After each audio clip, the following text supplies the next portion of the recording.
Look at the people out there right now. It's so bright. I feel like I need like stage makeup. My daughter did a theater performance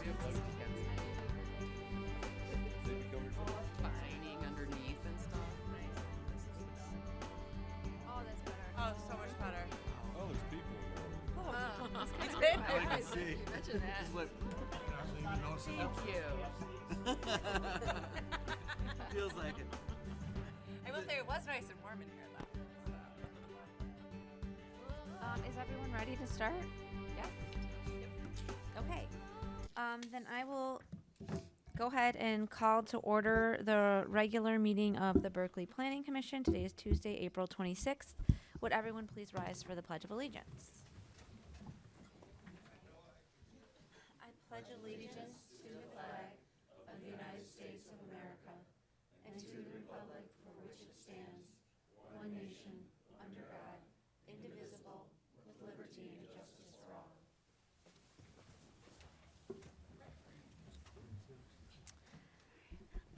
Okay, our first order of business is the roll call. Ms. Mason-Minot, could you call the roll, please? Commissioner Bardas? Here. Commissioner Dolan? Here. Commissioner Kempner? Here. Commissioner Patterson? Here. Commissioner Petrosky?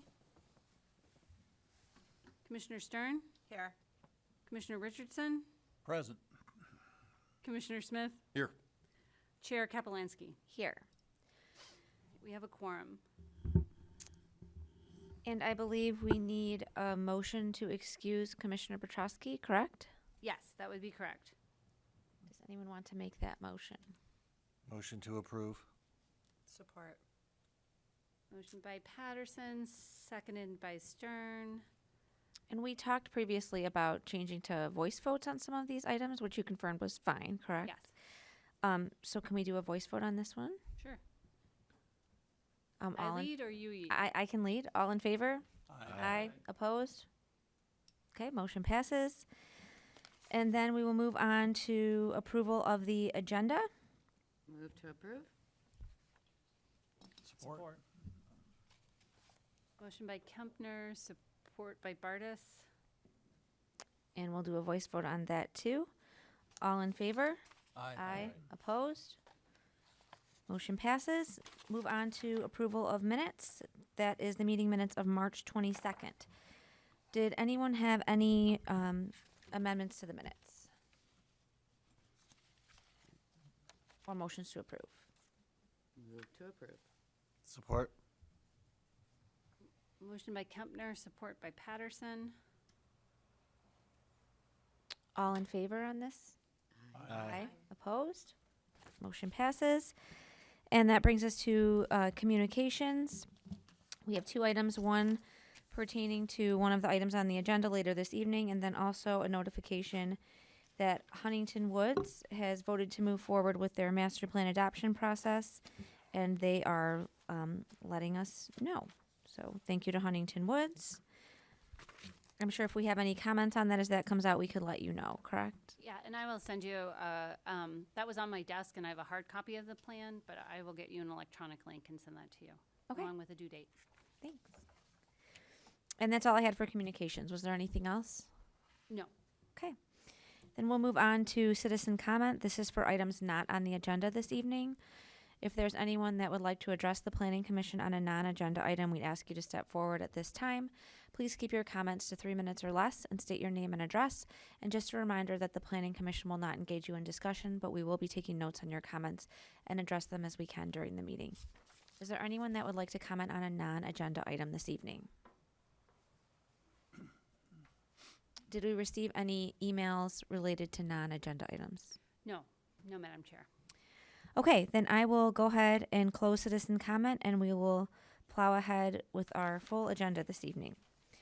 So first up, we have the DDA guidelines. These are some amendments that we've been working on for some time, and it looks like they've expanded quite a bit since we first started. So Ms. Mason-Minot, do you want to give us a brief overview? Sure, thanks. I'm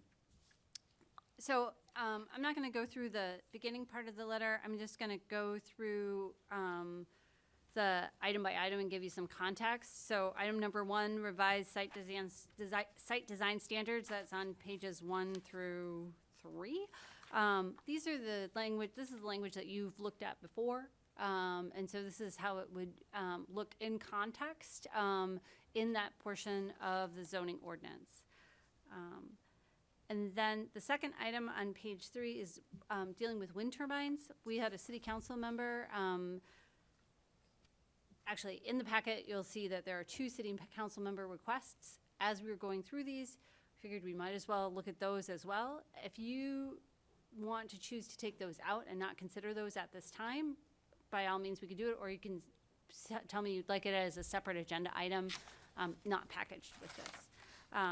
But on those wind turbines, basically, it was that only 1 is permitted per parcel. And so instead, and sometimes a roof is big enough to accommodate more. And we had a conceptual plan of that for one of the marijuana provisioning centers. So really just it's a simple amendment striking 1 sentence. Then on vape shop regulations, that again was a city, that's item 3 on page 4. Again, that was a request by a city council member looking to have some sort of spacing like marijuana provisioning centers. However, the 500-foot, as we've seen, can be problematic when uses come and go, or whether it's a pre-care or daycare or whatnot. And as you know, as planning commissioners, uses tend to flow. So what we did was only allow them in places, proposing to allow vape shops, which the definition is based on tobacco shops, only 30%. 30% or more of the merchandise that's sold is dedicated to that type of use. Proposing to put them as a principal permitted use in different districts where marijuana provisioning centers have fallen into based on the spacing. And so that would be the local business, 12 Mile, and 11 Mile. And just noting that if it's in local business, the Woodward District telescopes all local business uses. So if you allow it in local business, you essentially allow it in Woodward. All of the, any questions on those 2 that are new? Yeah. I have one about the vape shop. Sure. So, is there a reason that we're just leaving it as vape shops and not like tobacco shops as well, and just kind of? Tobacco shops are already in the ordinance, and so they're allowed in certain areas, and they're prohibited in the downtown, which is very odd in a zoning ordinance to have a prohibited use. So we could add tobacco shops in the same areas, and I could double check that. Okay. I have one question on the vape shop. Sure. So was the concern to keep the vape shops away from schools, much as marijuana shops? Yes. So it's not a concern with a proliferation of vape shops? No. It's a concern that they are near schools. Okay. I also had a question. How is that 30% determined or verified? So we would ask that at when somebody came in for a business license, or when they came in for a site plan, if it was a new building, and then if something was reported that it was becoming a vape shop, let's say they came in as a party store or a gas station, and might have e-cigarettes, much like those sorts of uses also have cigarettes or tobacco. If their shelf space was creeping up, we'd send a code enforcement officer to verify. And then if it had changed, then they would need a change of use, and they might not be allowed, and they would have to scale back. I have a question, and you just hit on it. A lot of gas stations, a lot of party stores do sell vape items. Is it only when they cross this threshold of 30%? I guess, if you're trying to keep it out of kids' hands, whether you have 30% or 10% or 5%, you still sell the product. I don't understand, and maybe that's something that has to be discussed here. I don't understand the distinction there. And I think I agree with you, Marty. I thought we were getting into there's too many vape shops kind of thinking was my initial thought as to where this was going, but I guess that's not the case. Which then gets back to your point. Well, if we're concerned about them being near schools and the products are sold near schools anyways at gas stations, what are we really accomplishing here? Before you go any further into these, Megan, I'm wondering if we can kind of flag some of them as maybe Yeah. to forward to a work session instead Yeah. if we think that they might have more discussion. And I think this might be one that maybe we should set aside. Okay. All right, so going back then, to revised site plan design standards, do folks feel like that needs a work session, or would you be comfortable more moving forward with that language? Are you referring to the wind turbines or the whole thing? No, number one. No, Number one. Revised site design standards. And this is the one we've been looking at Yeah. several times. I'm okay with this one moving forward. I noticed potentially one typo. That I'll just go ahead with it. On page 3, letter C, it talks about creating a safe environment by employee design features to reduce vehicular and pedestrian use. I'm guessing the use is supposed to be conflict. Okay, that was one of my questions. We don't want any dang or Yeah, that was there pedestrians. before. Yeah, we're gonna get that fixed. Okay, thank you. Yeah, that was my only comment. What is the feeling on the commission? I had a couple others. On page 2, item 2C, building design shall achieve a compatible transition between areas, different height, massing, scale, and architectural style. Between areas. What does that mean? Building design shall achieve a compatible transition between areas. I think that means if it's different in height and whatnot, that you have some sort of the design addresses that. So let's say you have a 4-story building that's proposed that's next to single-family residential, that maybe they have a step down. But I think areas is a bit unclear, and Right. so I flagged that, and we can How look about for a better building- word. Building facades and massing or something like that. I don't. Or like massing, yeah.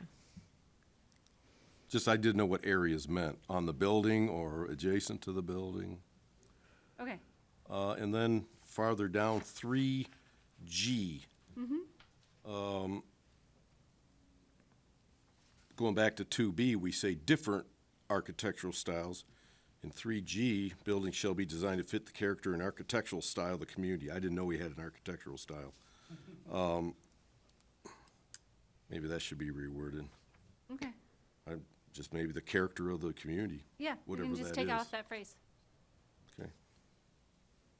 If this helps, I had an interpretation of these.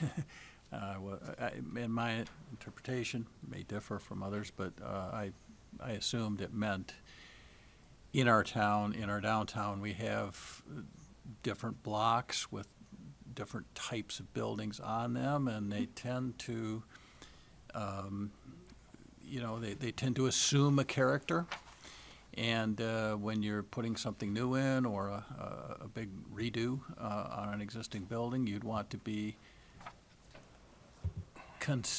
not clashing with the rest of what's there. And that can vary from block to block, literally. So I think I got the idea. Now, maybe though, it's a good idea to work on the wording to make all of that Right. more clear. Okay. Because I do think we want updated styles than some of the buildings that we have, but we don't want something that sticks out like a sore thumb. Right, and I think the design guidelines do a good job of Yes. highlighting that fact. Okay. And sticking out like a sore thumb isn't necessarily a bad thing, but it becomes subjective. It could be something nice or it could be something not nice. We've had both, so. So Okay. so it sounds like there's just a couple of tweaks or massages on this, but that could go to a public hearing. Yes. All right. On wind turbines, that was new, and it's an elimination of one sentence. Is this something that you want to discuss further in a work session, or you would feel comfortable moving forward? I would prefer a work session personally. It's a little hard to picture multiple wind turbines on a building, but maybe that is not the issue I think it is, but I'd like to have a better idea of what it means. That's fine. We did have multiple wind turbines on that 12-mile visioning center. Oh, bless They're- you. And they were also not scaled properly. They were the size of huge. sequoia trees, Right. right? Yeah. But if they were 10 feet high or whatever number, I mean, that's, you know, I don't see any reason you couldn't have multiple turbines on. Well, I don't on the same- necessarily either, but I just would like to think about Yeah, it. we can bring that to a work session, and we can bring you some examples. Yeah, that's And so you fine. can see how it happened at different Can we- We can scales. actually see some examples if that's possible. Can we ask who the city council member was? Sure, Dennis Hennon. Okay. And on the vape shops, it was Matt. Bridget Dean. Bridget? Okay, just for, you know, for full. So, item number 4 is to require parking only behind the front building facade line and inside and rear yards, and require parking lots that are adjacent to roadway to be screened. So it's a note added to the schedule of regulations. I think this is much needed. Okay. Yeah. I looked, we don't have masonry wall defined in our ordinance. Oh, yes, you do. Do we now? Maybe I looked at an old ordinance. Believe me, I cite that all the time. Okay, thank you. I'm in error then. Because we don't want these prefab Nope, things. yes. Maybe I just had an old ordinance I was looking at. Okay, Turned them around, including DPWs. okay, thank you. Thanks. Cross that over, right? Yes, we do. Exclamation mark. Okay, so also establish a build-to line for Coolidge, but allow increased setbacks for first floor use. I'm looking at this, and when I looked at this today, I saw how it would allow the building line, but I really didn't see it to be adjusted for explicitly for first floor residential use. So I would say that it needs a tweak, but if you wanted to see it in work session or you were comfortable with how this was set up, we could bring it back for a public hearing. So if we were to bring it for a public hearing and we were still like, I mean, we could always You could always take a push it section. then. Mhm. Yeah. I mean, I like this idea in general. If you feel like you can tweak the language, it is a little bit convoluted and hard to follow. So if we feel like we can tweak that, I think the idea is great. Okay. What does the rest of the commission think? I'm in agreement with the chair. All right, number 6 was strengthen Oh, requirement. may I? Go back to item O, the footnote O. And I'm just asking the question. Planning Commission may adjust the required building line to a maximum of 30 feet beyond the property line for projects. Why 30 feet? Just asking. 30 feet is enough space to have a plaza, to have, it's enough space to have a functional space. Okay, That's a medium gathering space. okay. It fair might enough. be less. It might be 10 or 15, depending on. You say up to, Yeah, beyond, a maximum of 30 feet beyond the property line. beyond the. But prop- as the chair said, that this language needs to be refined a little, and we can make it a little clearer. Okay, thank you. All right, strengthen requirements, number 6, on page 6, strengthen requirements for pedestrian connections within parking lots. We would add an item D to parking lot design, lot location design, talking about pedestrian connections, and that striping, calming devices, whatnot, that they would have to show us in the parking lot what they would be doing. If you go up to the small Myers that's right next to Beaumont, in that complex, you'll see that there's striping all around to say where pedestrians should go. This is the type of thing that this would require. But it would be within context. It's not putting a lot of regulations into what it must be. And I'm imagining a lot of plans would already incorporate this, but we're codifying it basically. Yeah, yeah. Okay, so public hearing or work session? What is the wish of the commission? I think public hearing, Yeah. Okay, public hearing. pretty straightforward. Okay. To require a minimum transparency and activity to be visual from the street. When my colleague Ben Carlisle was here, we talked about that. So this is some of the language that's from another ordinance that requires that. I know it's a lot to look at and take in. So just wondering if that was a public hearing or whether you feel like that you would need to have some more time in a work session on that. And again, this is adding a note to the schedule of regulations.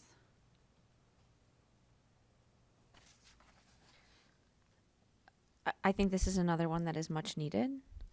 I guess the question to everyone would be whether or not you're comfortable with the numbers proposed. This is a lot of language that's in here, and it gets into some alternatives, the wall design, the permanent art. Is this something that we want to think about a little more as part of a work session? I don't think that'd be a horrible idea to move it to a work session, just because it is a lot.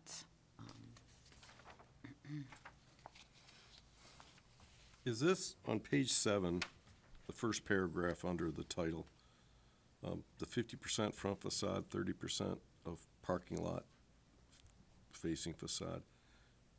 Is this in lieu of what we currently have, 30 to 80% glass, or is this on top of that as a separate item? I don't know. That's my- Because when we passed that ordinance, or when we talked about that way back, we were thinking about the row buildings on 12 Mile and even Coolidge. That must be 80, 40 or whatever, 30, Yeah. 40% glass. So this talks about, and what was left out originally was corner buildings where they turn the corner or have backside. So maybe compare this to what that is, what that said, Okay. and that may be something to think about. So maybe let's work session this one. Okay. Just another comment, is there any language in here addressing first floor residential on, Oh, yeah. Because the first floor residential may have less. say what? Right, the first floor residential, you would not want as much transparency. Oh, correct. And is that in here is my question? Is there language addressing that? in I here? don't think it's in there explicitly. So again, that's a great comment, and we can bring some examples or refinements back at a work session. Okay. Item 7 on page 8 is to limit window signage, and it's essentially in the sign ordinance, reducing the window signs. Right now, the window signs can't exceed 50% of the glass, and bringing that down to 25. And that would be measured usually in the field. So by a code enforcement officer looking at it, because people don't pull, this is exempt.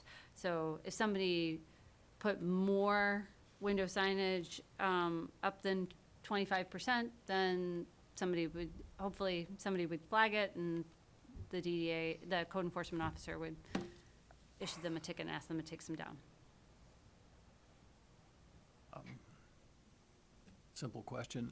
If the name of your business is like 20 letters long, could this be a problem? No, but you know what might be better is if this is temporary window signs rather than permanent.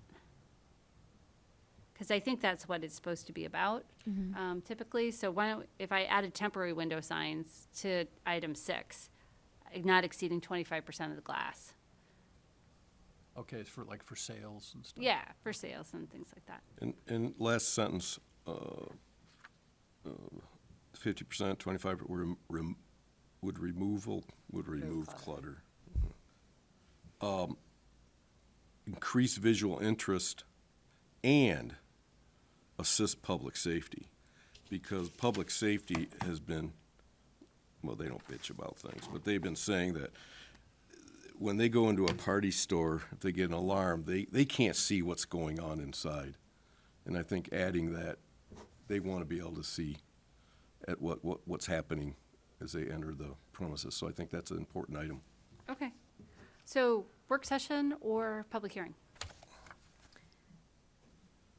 I think we could take this to a public hearing. A thought just kind of popped in my head though when you mentioned that, Marty. So that's a very good point. And say they take their signs down and now it's covered with stock shelves or something and they still can't see inside. I don't know if that's a future issue we would want to talk about. It really gets down a rabbit hole, but Yeah, and that came up, and I don't remember how that was or was not resolved, but that Yep. came up. that might be a future thought. But I think this is ready for a public hearing. Item 8, reduce the height adjacent to residential. Again, this is something from another ordinance that was adapted to here. So basically that if something is adjacent to residential, it's got to step down.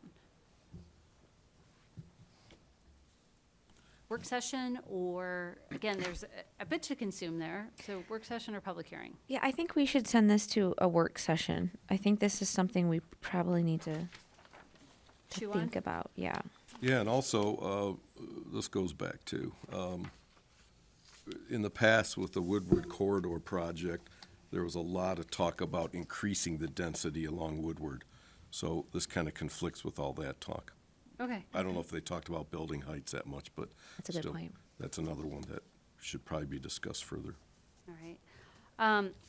And last one, item 9, on page 10, strengthen exterior lighting requirements, especially for the pedestrian realm. I'm sorry, I'm not done with 8. Oh, I'm sorry. Number 1, height building, portion building on parcel immediate adjacent single family shall be not separated, shall not exceed 30 feet in height. I think that depends on the distance from the property line that the building is. We're gonna be maybe addressing that this evening. So, I agree. That does yeah, make a because if difference. it's right on top of, it's 10 feet away or whatever our ordinance says. I didn't study it, but, something that's 100 feet away and 40 feet high, so what? Well, if it's 10 feet away and it's, 32 feet high, that's a big difference. Speaking of that, I was confused by sub 2 there. Sub 1 talks about height, and then sub 2 talks about distance, but it doesn't give a distance. Right. It just says how you measure the distance, so I don't know how that ties in Okay. to this subject. It does tie in, but it doesn't give us any information, substantive information. Is there anything else in here that you feel like you need us to know in order for us to prepare for the work session? On item 9. I think the other thing is that it's under the category of development height. And then number 2 says that we might, grant deviations from setback and green belt. I don't know that they belong under the height category unless you're expanding that. Okay. Okay. All right. Ready for 9? Yes. Thank you. Strengthen exterior lighting requirements, especially for the pedestrian realm. So under the requirements for lighting under non-residential districts, it's proposing to add 2 items. One, that general and parking pedestrian areas shall maintain a minimum of 1-foot candle for all hours of operation. And then all outdoor lighting fixtures shall be turned off or reduced to no more than 0.5 foot candles and lighting intensity between 11 p.m. and sunrise. And there's some exceptions noted. So I have a general question on this. With the new fixtures, the LED fixtures, I had heard that it was better to measure things in lumens instead of foot candles and get into color, temperature, and all of those sorts of things. So is this really just kind of like our Band-Aid lighting ordinance for right now? Okay. Yeah, this Okay. would be your Band-Aid because you currently use foot candles, but yes, you are correct. Best practices is looking at lumens and also the type of color of the light, because that really can affect the brightness Right. and how it grabs an individual's eye and could create a nuisance or potentially vehicle accidents. So for a future time, that would be great to update everything. But I think for right now, this gives us more than we had. work session or public hearing? I have a question too. 6A, exception where greater lighting levels are necessary for security or safety purposes. Couldn't virtually any property owner ask for that? I think you'd really, we could maybe strengthen that standard and add some examples, but, you know, the typical one that we run into are car dealerships. Yeah. Yeah, I mean, it's just very broad language, that's all. okay. We use some, add some examples or standards, some tightness. So, public hearing or work session?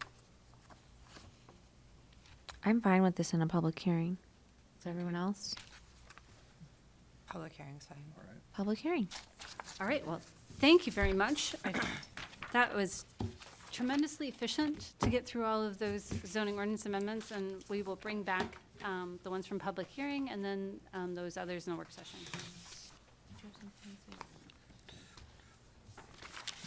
Okay, thank you. I know we kind of sped through that, so thank you, everyone, for doing that. We have a full agenda, so I wanted to keep moving. Next, we have the capital improvements plan.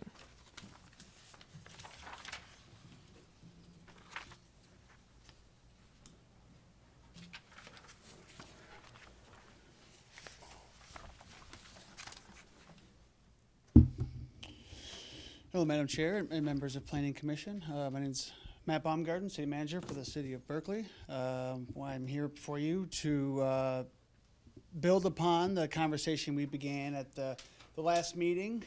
We went through item by item last time and kind of talked about some of the goals and the accomplishments of our various departments, and then also how we plan to keep that momentum going and continue to improve on many aspects of life in Berkeley, while also expanding the level of service that we provide through our various departments. Thing I like about appearing before you guys in the March meeting is that is our chance to go through and go line by line on these items. Thankfully, I think the mentality from all is that we won't want to do this twice. I really kind of chewed some scenery last time as well, because there's a lot of good to be mentioned here. So what I bring for you this evening is as close to possibly being done. This does require a approval from both the Planning Commission as well as the City Council, and if approved this evening, it would then go and be a part of the adopted resolutions that we go through at the council level and adoption of the full fiscal year budget. So I will kind of do a high-level item overview. One thing I think you'll notice is that as we were going through our revenue calculations, you'll see that we actually had to draw out the timeline of some of these improvements quite a bit. The city is mindful of its resources, and through the interactions of various state laws, unfortunately, we don't have as much as we'd like to have year over year. There are two very important laws that put some pretty high standards on municipal finance in the state of Michigan. So, working within our means, we present to you this evening a plan for many years of improvements that is right in line with our budget. I'll scan down to the bottom for you. Our grand totals, as you can see, we are able to maintain a pretty good average of at or about $6 million. If you look at the average for each year, we have a standout year coming up in 25, 26, I believe it is, where we're talking about 8.3. But for the most part, we are at or under the $6 million mark in improvements year over year in capital improvements. For those that didn't hear my presentation last night or last month, this does cover many, many years at a time. We go out 7 years so that we don't, as much as possible, we don't incur surprise expenses that would render the city unable to respond to equipment shortages, maintenance that ends up lack of maintenance that yields the need for big improvements. Just the better you can plan, the better we can start to put away money. On a historical standpoint, it was this plan that allowed us to put away resources that allowed us to fund the installation of the splash pad and the purchase of our new ladder truck. We were able to pay those things cash. It is through this plan that we, as much as possible, avoid bringing on debt in the form of bonds. The city right now has no outstanding debt as related to bonds. We paid off the last of it 2 years ago. So this is an incredibly useful financial tool for us, but it also gets each of our departments thinking long-term on what it's going to take to keep the high level of service that we have in the city going. So I yield the rest of my time, and we'll certainly love to answer questions, and we'll try to keep my responses under 20 minutes. Hard for me. Does anyone have any questions? Mr. Richardson? Well, first of all, I note with pleasure a couple of items under the Public Works portion of the capital improvement plan. You're including funding for 4 rain gardens at J.C. Park, I see. And certainly as one who's worked on green infrastructure issues in Berkeley, this is a very positive step, so I'm glad to see that. And that's a direct result of the connections that the EAC were able to make with the Clinton River Watershed, Right. Our enrollment in the Water Towns program. So that truly led to having this implementation line item here, because much of the planning for this was actually provided as a technical service through that grant. So thank you to you, sir, and thank you to the EAC that you represent. At a very, very modest cost to Berkeley. Absolutely, sir. And then also note that, you know, the plans are in the works for electric vehicle charging stations in Berkeley. I think that's also a positive development. I'll hold any further comment on that while we're developing the plan, but Sure. I see we have some funding for that as well. My question has to do with the City Hall reconfiguration and the HVAC upgrade. And can you just comment briefly on any opportunities for kind of greening up this building in the course of doing those renovations? Are there any preliminary ideas that you could share with us? There's a couple of needed improvements to this building. The reconfig section that we have here is largely to try to make better use of our space. We've been fortunate to add some staff members over the years, but right now we've had to scatter them out so much to the fact that we've got departments that are housed under various different areas. We'd like to right-size that and move those adjacent workflows next to each other and have the staff be able to collaborate with each other. That's largely what that is. Mm-hmm. The HVAC system, as well as a contribution to an energy revolving loan fund, are 2 projects that we're sort of mentally put together. It's not just it's not just City Hall, but our Public Works. Our Public Works can receive new HVAC systems under the current project. Our public safety building needs them as well, and our library. All of those systems have reached a end of useful life. So what we want to do is, and we've applied for a couple of different grants to do it, but replace each of those HVAC systems. And we know that those are going to yield savings year over year. We want to take those savings, instead of just having them generally dispersed back in the general fund, we would capture that amount, put it specifically into a fund that we would use and grow year over year, that would be reinvested into greening and energy efficiency projects across our various facilities.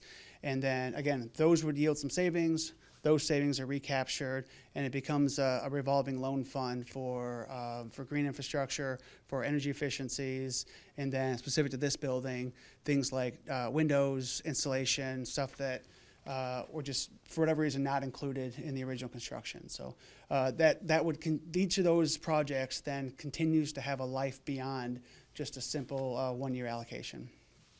Thank you. I had a few questions. Yes, ma'am. Does the City Hall reconfiguration include reuse of the court area, the former court area? Yeah, planning stages, yes. The amount cited in here is not going to be enough to fund this, but we are in the planning stages for doing more. We just had to bring that project down under a specific limit. We were trying to keep this within the confines of the building fund that was created when the court was still here through ticket revenues. That's why that number is at or around $300,000 over the course of 2 years. We're not giving up on this building, though. This building, we hurt for space in this building. We've got it, but it never seems to be where we need it to be. This is an incredible opportunity of an area that could still be repurposed. We'd like to see some community spaces here. We need to place some office staff members together, but it's going to be in a subsequent budget year. We unfortunately can't do it here. And then a question on the water main replacement. This is just kind of a general question. If I remember from a few years ago, it had been some time since water main had really been addressed. Maybe this was like 5 years ago. I don't quite remember. And that the city has a plan in place to kind of go through and address the most needed water main replacements each year. Yes. So how much does this get us? This $2 million? Is that one section of street? I mean, the most visible change is Harvard, I think, that project that was along there. So is this taking a section of a street much like Harvard every year and doing a complete overhaul of the water main? In this case, yes. So generally speaking, we'll be able to do about a half a mile year over year. Now that'll change sometimes because due to some changes at the state level, the city is obligated to replace lead service lines all the way from the main into the meter of the home. So depending on the density of houses, that may shorten the geographic length of the project. But the short answer is yes. This year we are doing the Kenmore Cornwall, that first half a mile north of 12 Mile. It's an area where the water main, we had frequent breaks where the water main needs to be fully replaced. The road surface was in poor condition, frequent flooding, the street level and kind of along in the yards was an issue. And generally speaking, we sort of have a math equation that's like road needs times water main needs times stormwater needs. And this year it's equaled Kenmore Cornwall, with a section of Wiltshire and a section of Bacon being close front runners. So we probably have our next 3 large Harvard-style projects in the course of the 7-year plan you see here. Are new builds required to replace their service line? No, new builds Can use the existing service line? could use the existing service lines if they like, yeah. Unless they're lead, then they would have to replace it. Would there ever be, unless they're lead? Unless they're lead, yeah. Okay, so if a new build comes in and it's a lead service line, at no point would the city be on the hook for that lead service line. The new build would have to replace it. Correct. Okay. That's all, thanks. Yeah, our program really specifically targets existing houses that need that replaced. And there's some state requirements on the minimum number that we have to do, and we still need to go through and verify with a high level of certainty the number of lead service lines that we have. Our historical, what we call tap cards, which are and sort of the contemporary accounting of what that material is, we have not found them to be particularly useful for us, which is why we've been trying to get our residents to kind of head down in the basement, take a look at their meter. We've got examples of what lead packs look like as enter the meter. If you think you have one of those, check it by the website, but give Public Works a call. We want you on that list. We want to be able to get that replaced for you. Great, thanks. Thank you. Anyone else? Okay, you need a motion from us this evening I very approving much this, appreciate that. correct? Okay, who is interested in making that motion? Point of question, is this a recommendation to the council? I think it's dual approval. I think it's Approval? I think it's a recommendation. approval. I don't know, we approve it. When I looked at the notes that, in Ms. Schluto's cover letter to you last year, it was a recommendation for approval. Recommendation. I do think we ended up having to correct that. Oh, you do? Those might be the reflected in the notes, but I do think we had to correct that. I believe the state statute does require an approval from both the planning body as well as the local governing body. I think that's correct too. Okay. Well, then I'll offer the motion. I move to approve the City of Berkeley Capital Improvement Plan as presented at the meeting of April 26, 2022. Support? Ms. Mason-Minot, could you call the roll, please? Commissioner Bartis. Commissioner Dolan. Yes. Commissioner Kempner. Yes. Commissioner Patterson. Yes. Commissioner Stern. Yes. Commissioner Richardson. Yes. Commissioner Smith. Yes. Chair Campbell-Landsky. Yes. Okay, Thank you all. thank you, Mr. Baumgarten.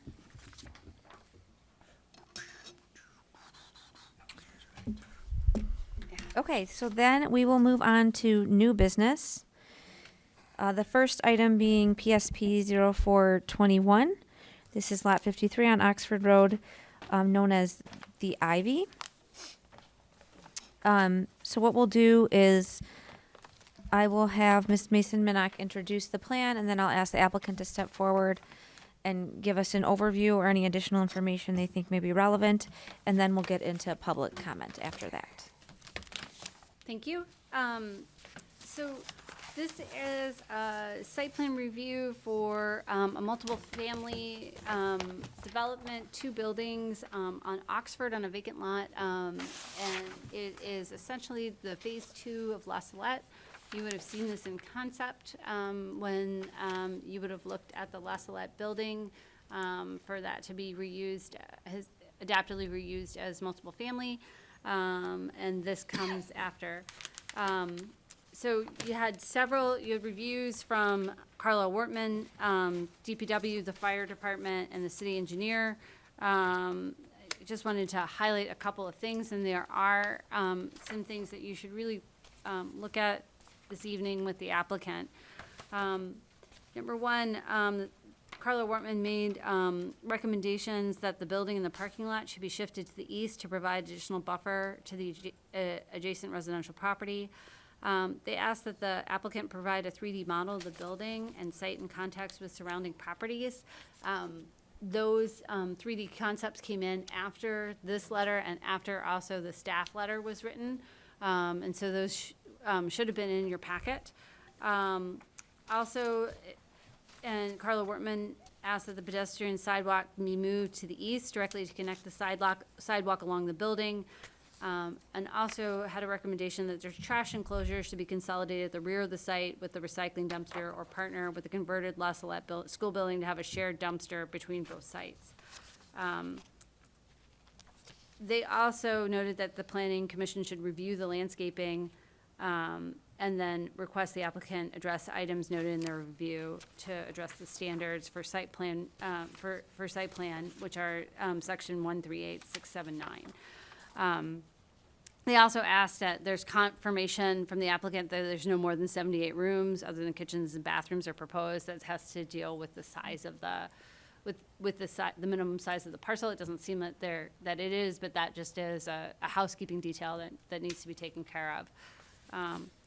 In terms of review from Department of Public Works, they asked that a number of things be provided before a pre-construction meeting.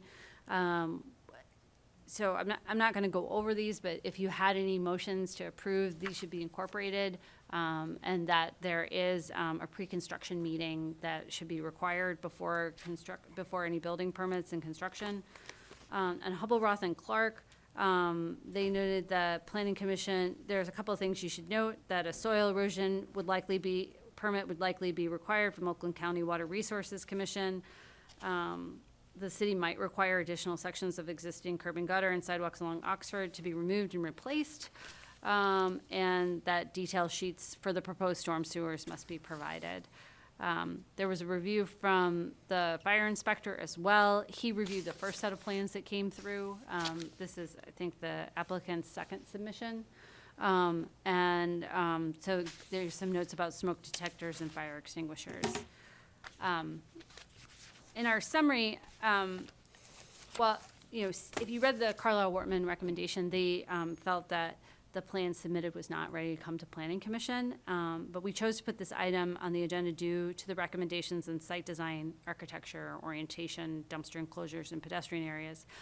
You have the ability, per the standards for site plan approval, to require changes in these areas.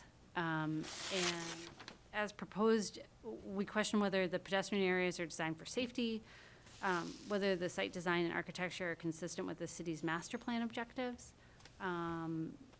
there are several pages in the master plan specifically dealing with low-density multiple family where it talks about design and gives examples of design, and would ask the planning commission to look at what's proposed and whether those match. And then also to look at the landscaping and whether that's provided in an appropriate and complementary fashion. So you need to make decisions on the standards for site plan approval in terms of the landscaping and the dumpsters. There's been some recommendations on those. Standards for site plan approval in terms of site design, architecture, orientation, and materials as well. And then also in terms of standards for site plan approval, those pedestrian areas. If you choose to grant site plan approval tonight, we have 4 terms that we recommend that are attached as conditions to any approval. I'd be happy to answer any questions, but I know the applicant would also like to present. Okay, thank you. Would the applicant like to address the planning commission? Brad Freeman, project manager. When reviewing over the plans, I guess if I can.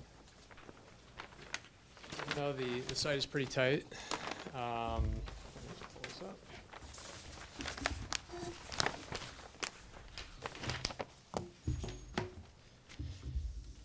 In shifting the building and the parking lot to the east, I believe that probably meant to the west, is what I'm assuming.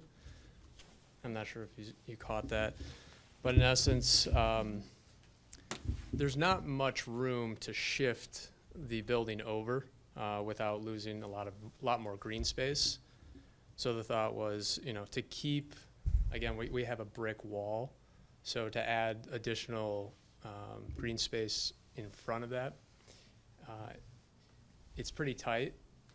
And I know we were thinking about putting shrubs there, but given the space between the wall and the parking, we're not certain that whatever we do put there in terms of plantings, that they'll survive.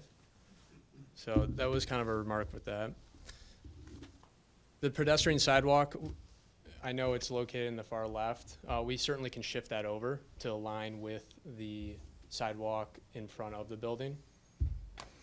The comment in regards to the trash enclosures, the reason we have 2 in those locations is for trash management.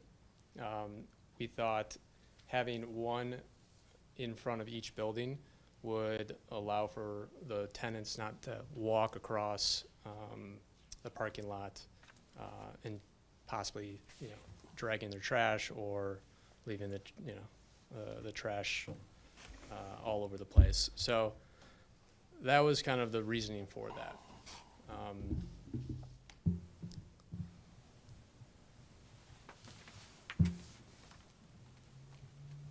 That was really what's that? Yeah, that was really the general comments, John. And then, yeah, just John DePore, DePore Building. I'm out on the job here. A couple things just as for background here too. We talked a little bit, I heard, a little bit about design. We've had with all respect, and life goes on, but there's been a bit of musical chairs. I've met with Erin several times and went through the design with her. And so I don't know, I understand that, so I wouldn't have gone this deep into plans had I not at least had a nod that, yeah, that's in keeping, or that's within our ordinances. To address the Wortman, couple things. I don't think Dick or Ben have ever suggested anybody get on a board meeting before, since I've been working with them for 30 years. I don't know why they wouldn't want us to go forward with, and so I guess I'm asking for clarification. What issue did they have that suggests that we weren't ready to come to the board? Because I don't want to waste anyone's time. So I don't know what Ben or Dick, I don't know who doesn't want us to be here. I'm just kind of taken aback by that. So I'm just looking for an answer on Yeah. that, if we could. And, yeah, and to back with, there's also another thing that we have to remember. We were asked to, and we did, divide these into 2 separate parcels per city's direction. So when you start moving buildings around, all of a sudden my setbacks get a little bit more complex than just a one-dimensional piece of paper here. So I just want to keep that in mind. As far as moving the buildings, you know, to the east, I don't, to Brad's point, there's not a lot unless, you know, you're gonna let us do less than 2 spots per unit, which we couldn't do last time we were here either, so, because that's a pretty strong parking requirement today. So we're kind of at where we're at, but I sure would like to know why Cal Orman didn't want us here today. That's a little frustrating for me. So I'm sorry that you feel frustrated. I will let Megan jump in, but I'm guessing that they wanted you here to go through some of these site layout questions so that any revisions you submitted, you had the input of the Planning Commission. Right, no, I appreciate that, but why, they said we weren't ready to be seen. So I'm gonna let Megan. A little frustrating. Yeah, I'll 'cause- let Megan. It really has to deal with the three-dimensional models. And so, and Now, are those required or requested? those were requested, Requested, so that's different than required. yes. Okay. But I work for Colin Wortman, and I'm a colleague of Ben Carlisle's, and I did talk Tell to him I him said hi. about this. I will, absolutely. And he, in talking to him, felt those 3D models were essential for the Planning Commission to evaluate them. Okay. And then also had reiterated several design ideas that he felt were essential for the Planning Commission to weigh in on, based on the way this zoning ordinance is written and the breadth of those standards. And so I had a conversation with him when this agenda very much opened up, because there were a number of other cases who did not meet their engineering standard. And talked to him how, and then we both felt it was appropriate to bring you here, especially to get information from the Planning Commission at this point on those Exactly. designs. Yeah. So Understood. I didn't, it was not meant to offend. It was more to give context to the Planning Commission, who, the last time I brought them something where it didn't have a sign off from a Right. reviewer, asked. Fair enough. I just didn't want to, like I say, I'm not into wasting people's time. And neither are we. Yeah, so I just didn't want to start out on a bad foot with you. Before I open this up for public comment, I have one question for you, Megan, and I don't know this off the top of my head. What is the required parking space length? Length? Yes. I also had that same So question. they're 20 feet, but I was gonna bring up, then go 18. With a and 2-foot add- overhang? Yeah, the Yeah, that's 2-foot really the overhang. industry standard is the This 18 is with the Mike 2-foot Goldberg's our overhang. engineer, so. Hi, I'm Michael Gold with Stonefield Engineering and Design. Do you need my address? No, Okay. I think you're good. So yeah, I'm the civil engineer on the project. I helped with the design of the plans. I believe you can have the 18-foot with 2-foot overhang, and I know we did, to meet parking requirements, also include 10 compact spaces Yeah. on the south side, and there's 2 trickled in within the lot. So did the bike. And then we did the bike reduction to meet those standards of 2 spaces per unit. And there's 24 units. And then for the record, I believe 30 bedrooms. So well under the required room requirement. And then to their point on the western property line for the wall and trying to provide more of a buffer, those 3D renderings, I know they did come in. I wasn't sure if you guys were going to bring them up or if you have them. I can if you would like. Yeah, that would. I feel like they do offer context for the surrounding neighbors, especially the one directly to the west. How the buffer will be there with the 6-foot masonry wall. The 2 buildings are set back as far as they can to the east already, there are patios for the first floor units. So to shift them even more, you're encroaching on those patio spaces and the design element for the buildings and the future tenants. So I just thought maybe the renderings might provide some insight, and then as well as kind of see the wall, the buffer, and then the height of the buildings. And I believe Brad was able to render in the existing matured trees throughout the streets. The renderings are immensely helpful. So Okay. yes, thank you for providing those. My point in asking, and I'm guessing the point of the other people who noticed too, is if you shorten those spaces and allow for the 2-foot overhang, that gives you an extra 4 feet to landscape along the wall. And I'm guessing you would not be opposed to less pavement and more green. We want more green. That's not. Yeah, the one thing that I would recommend would be actually giving that green space to those who would use it, and that's the residents in the apartments. That's just my take as a renter. Again, majority of those parking spaces will be filled with cars. Do we gain much by putting landscaping in front of those cars versus perhaps giving them more to the residents? So from the perspective of being the developer of the site, that makes 100% sense. But it's our job to balance both the existing residents' concern and prospective developers. So I kind of want to see where this conversation and discussion goes before we get into those specifics. But it does seem like regardless of where that space ends up, you have a little bit of extra green space to play with if you shorten the parking spaces. Yep.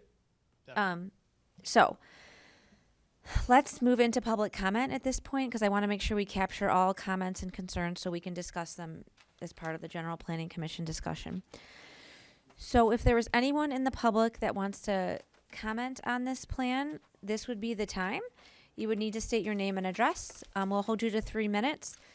We will try to furiously write down all of your comments and concerns and address them as part of a dialogue with the applicant and with our staff person. Yes, hello. My name is Eric Wheeler. I live at 2679 Oxford Road, and I am the resident to the west of the proposed development. When I heard about this, I recalled something that was said during the discussion for the original plan for the La Salette site, which was to demolish the school and erect a 5-story building. It's not directly related, but in reviewing the plan for the Harvard Commons, Commissioner Martin Smith said, looking at the plan, he said, well, this didn't quite turn out like we had expected. I don't know if I said that, but go ahead. Okay. You might be putting words in my mouth, but go ahead. Okay. I wouldn't make it up, I'll just say that. And so that's my concern here. And, you know, it's going to have a big impact on the residents of that street with traffic, with noise. Coolidge is already congested in terms of, you know, attempting to get out during peak periods. It's often a long wait, and people then divert and travel on Kipling, and that tends to upset those residents, especially as some people tend to speed. So what I'm suggesting is that we wait and see what the impact of the finished development with the school is going to be on the area. I don't see the need to rush and put this in, because once it's done, then whatever the effects of it are, we're pretty much stuck with. And if it's detrimental, then that's really going to be, it's going to result for some unhappy residents. So please don't approve this. I think that we can afford to wait. Thank you. Thank you for your comments. A couple things I want to touch on, and Ms. Kempner reminded me and I forgot. No, go ahead, sit down. So this is a permitted use on this site. There's no special land use requested. When a principal permitted use is proposed, provided that the applicant meets all of the standards of the ordinance, we as a body can certainly work with them on tweaks and alterations to address resident and city concerns, et cetera, et cetera. But if they meet and check all of the standards, we are required to approve the project. You know, we try to come up with the best plan possible and to collaborate with potential developers and try to address resident concerns as much as we can, and as much as we're allowed to within the confines of the ordinance. But we have to review what's proposed against what we have in our ordinance now. And we've talked several times about the need for the zoning ordinance to be comprehensively updated. There are a lot of areas where I think that we wish, as a planning commission, we could go a lot farther than the ordinance currently permits us to do. So we will certainly work to come up with a balance between, like I said, resident and city concerns, and also the developer's right to petition the commission to develop their property in accordance with our current ordinance standards. So I just want to make sure that that's clear, and that it's clear that we're trying to work to come up with a collaboration that works for everyone, but that we are only permitted by law to go as far as the ordinance allows us to go. So I just wanted to make sure that was clear. Are there any other residents or business owners, anyone else that would like to comment?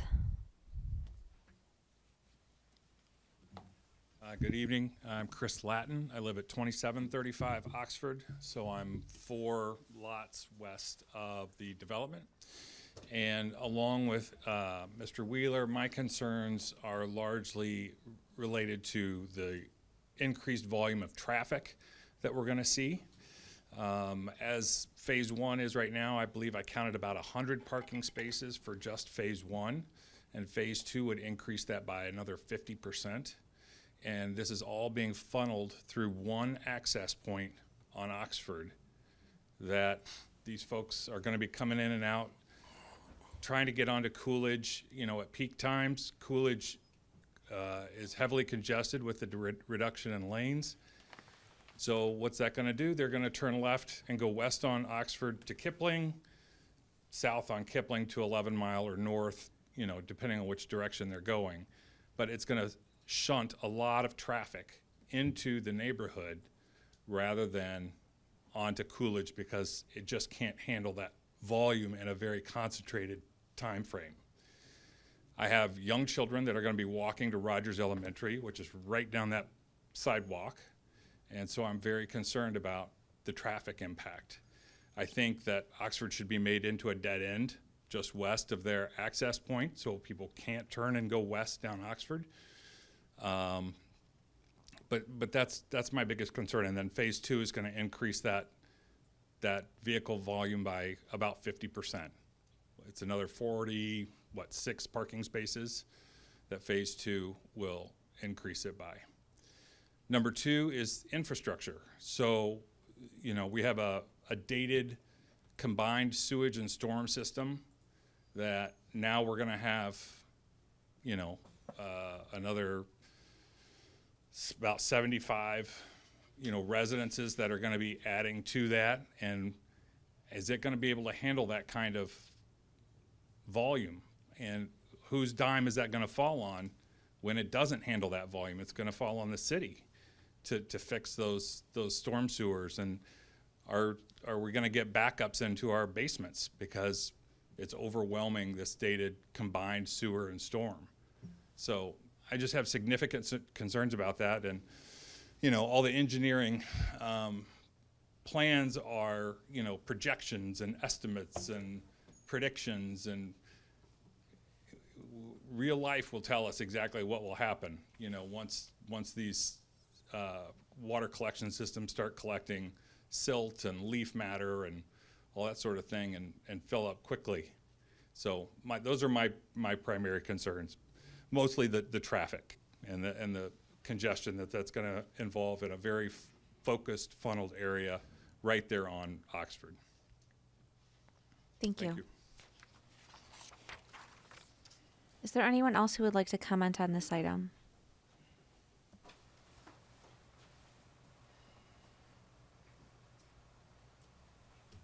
I'm John Paradise. I live actually across the street from Chris, so I'm at 2750 Oxford.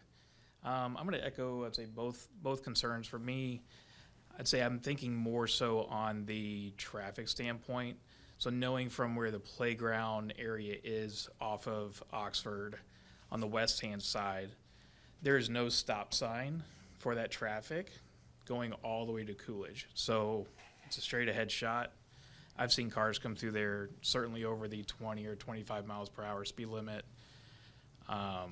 With that increased traffic, people, I could see people cutting through there for sure. To me, that was probably the biggest thing that stood out. Thank you. Thanks. Anyone else?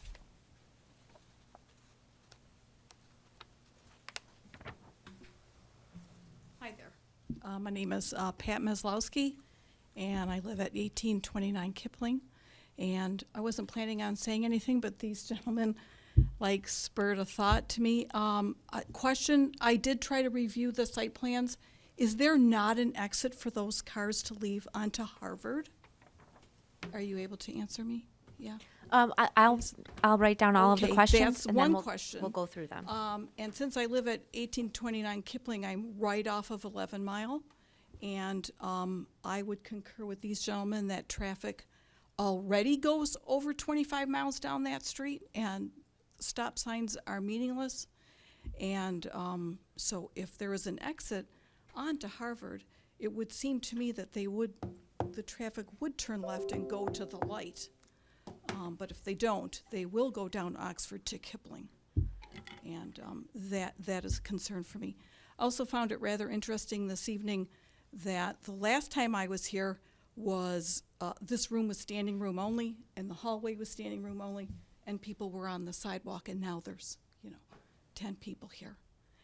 And I think this may be the first time that we have talked about this, and I appreciate all your input and this hard work. This is amazing when I was looking at the site plans. So I guess my main concern is there another exit? And traffic is also bad. And that's all I would have to say today. Thanks. Okay, thank you so much. Is there anyone else who would like to comment? Oh. It's usually just a one-time thing. Did you have one additional question? Yep. Has a traffic impact study been done? And should it be done? Okay. Okay. I don't see anyone else standing up, so I'm going to assume we're all set with people in this room.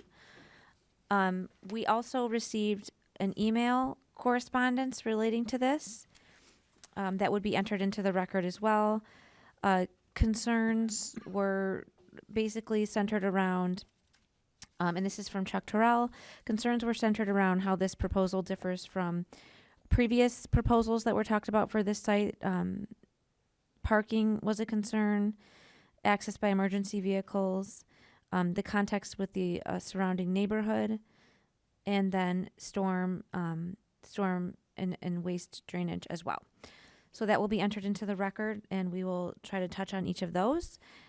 Are there any additional comments that we need to be aware of? No. Okay. Sorry. That's okay. No. So I'm going to go ahead and close the public comment. And before we get into Planning Commission discussion, I want to try to touch on each of the things that were mentioned, foremost being traffic. So I don't recall from the La Salette approval, but if the applicant could maybe answer this question, was there a traffic impact study done with the La Salette plan? No, there was not. Okay. Then that was my next question. I'm assuming then that one was not required, and for 24 units, we would not require a traffic impact study. So I want to take that idea kind of off the board, but I do want to talk about traffic a little bit more because there were several concerns brought up by the residents. One being the use of Oxford. Obviously, it would be the preference of the residents, and I would say of the city too, that people would turn right and use Coolidge as their main thoroughfare, their main exit. Is there an exit onto Harvard? Is there a way to connect on into Harvard from this? Don't have an easement, but essentially, I mean, no one can stop someone from driving through their parking lot. Have you explored the idea of an easement? No, we have not. Would you be willing to do that? I can't answer that now.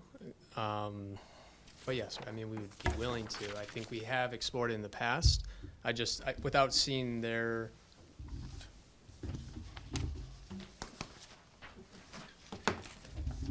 So you'd need one down this way. okay. Or straight through? Mm-hmm. Okay. My gosh. It would So have to there- come down through the right. We currently share an easement off of Coolidge.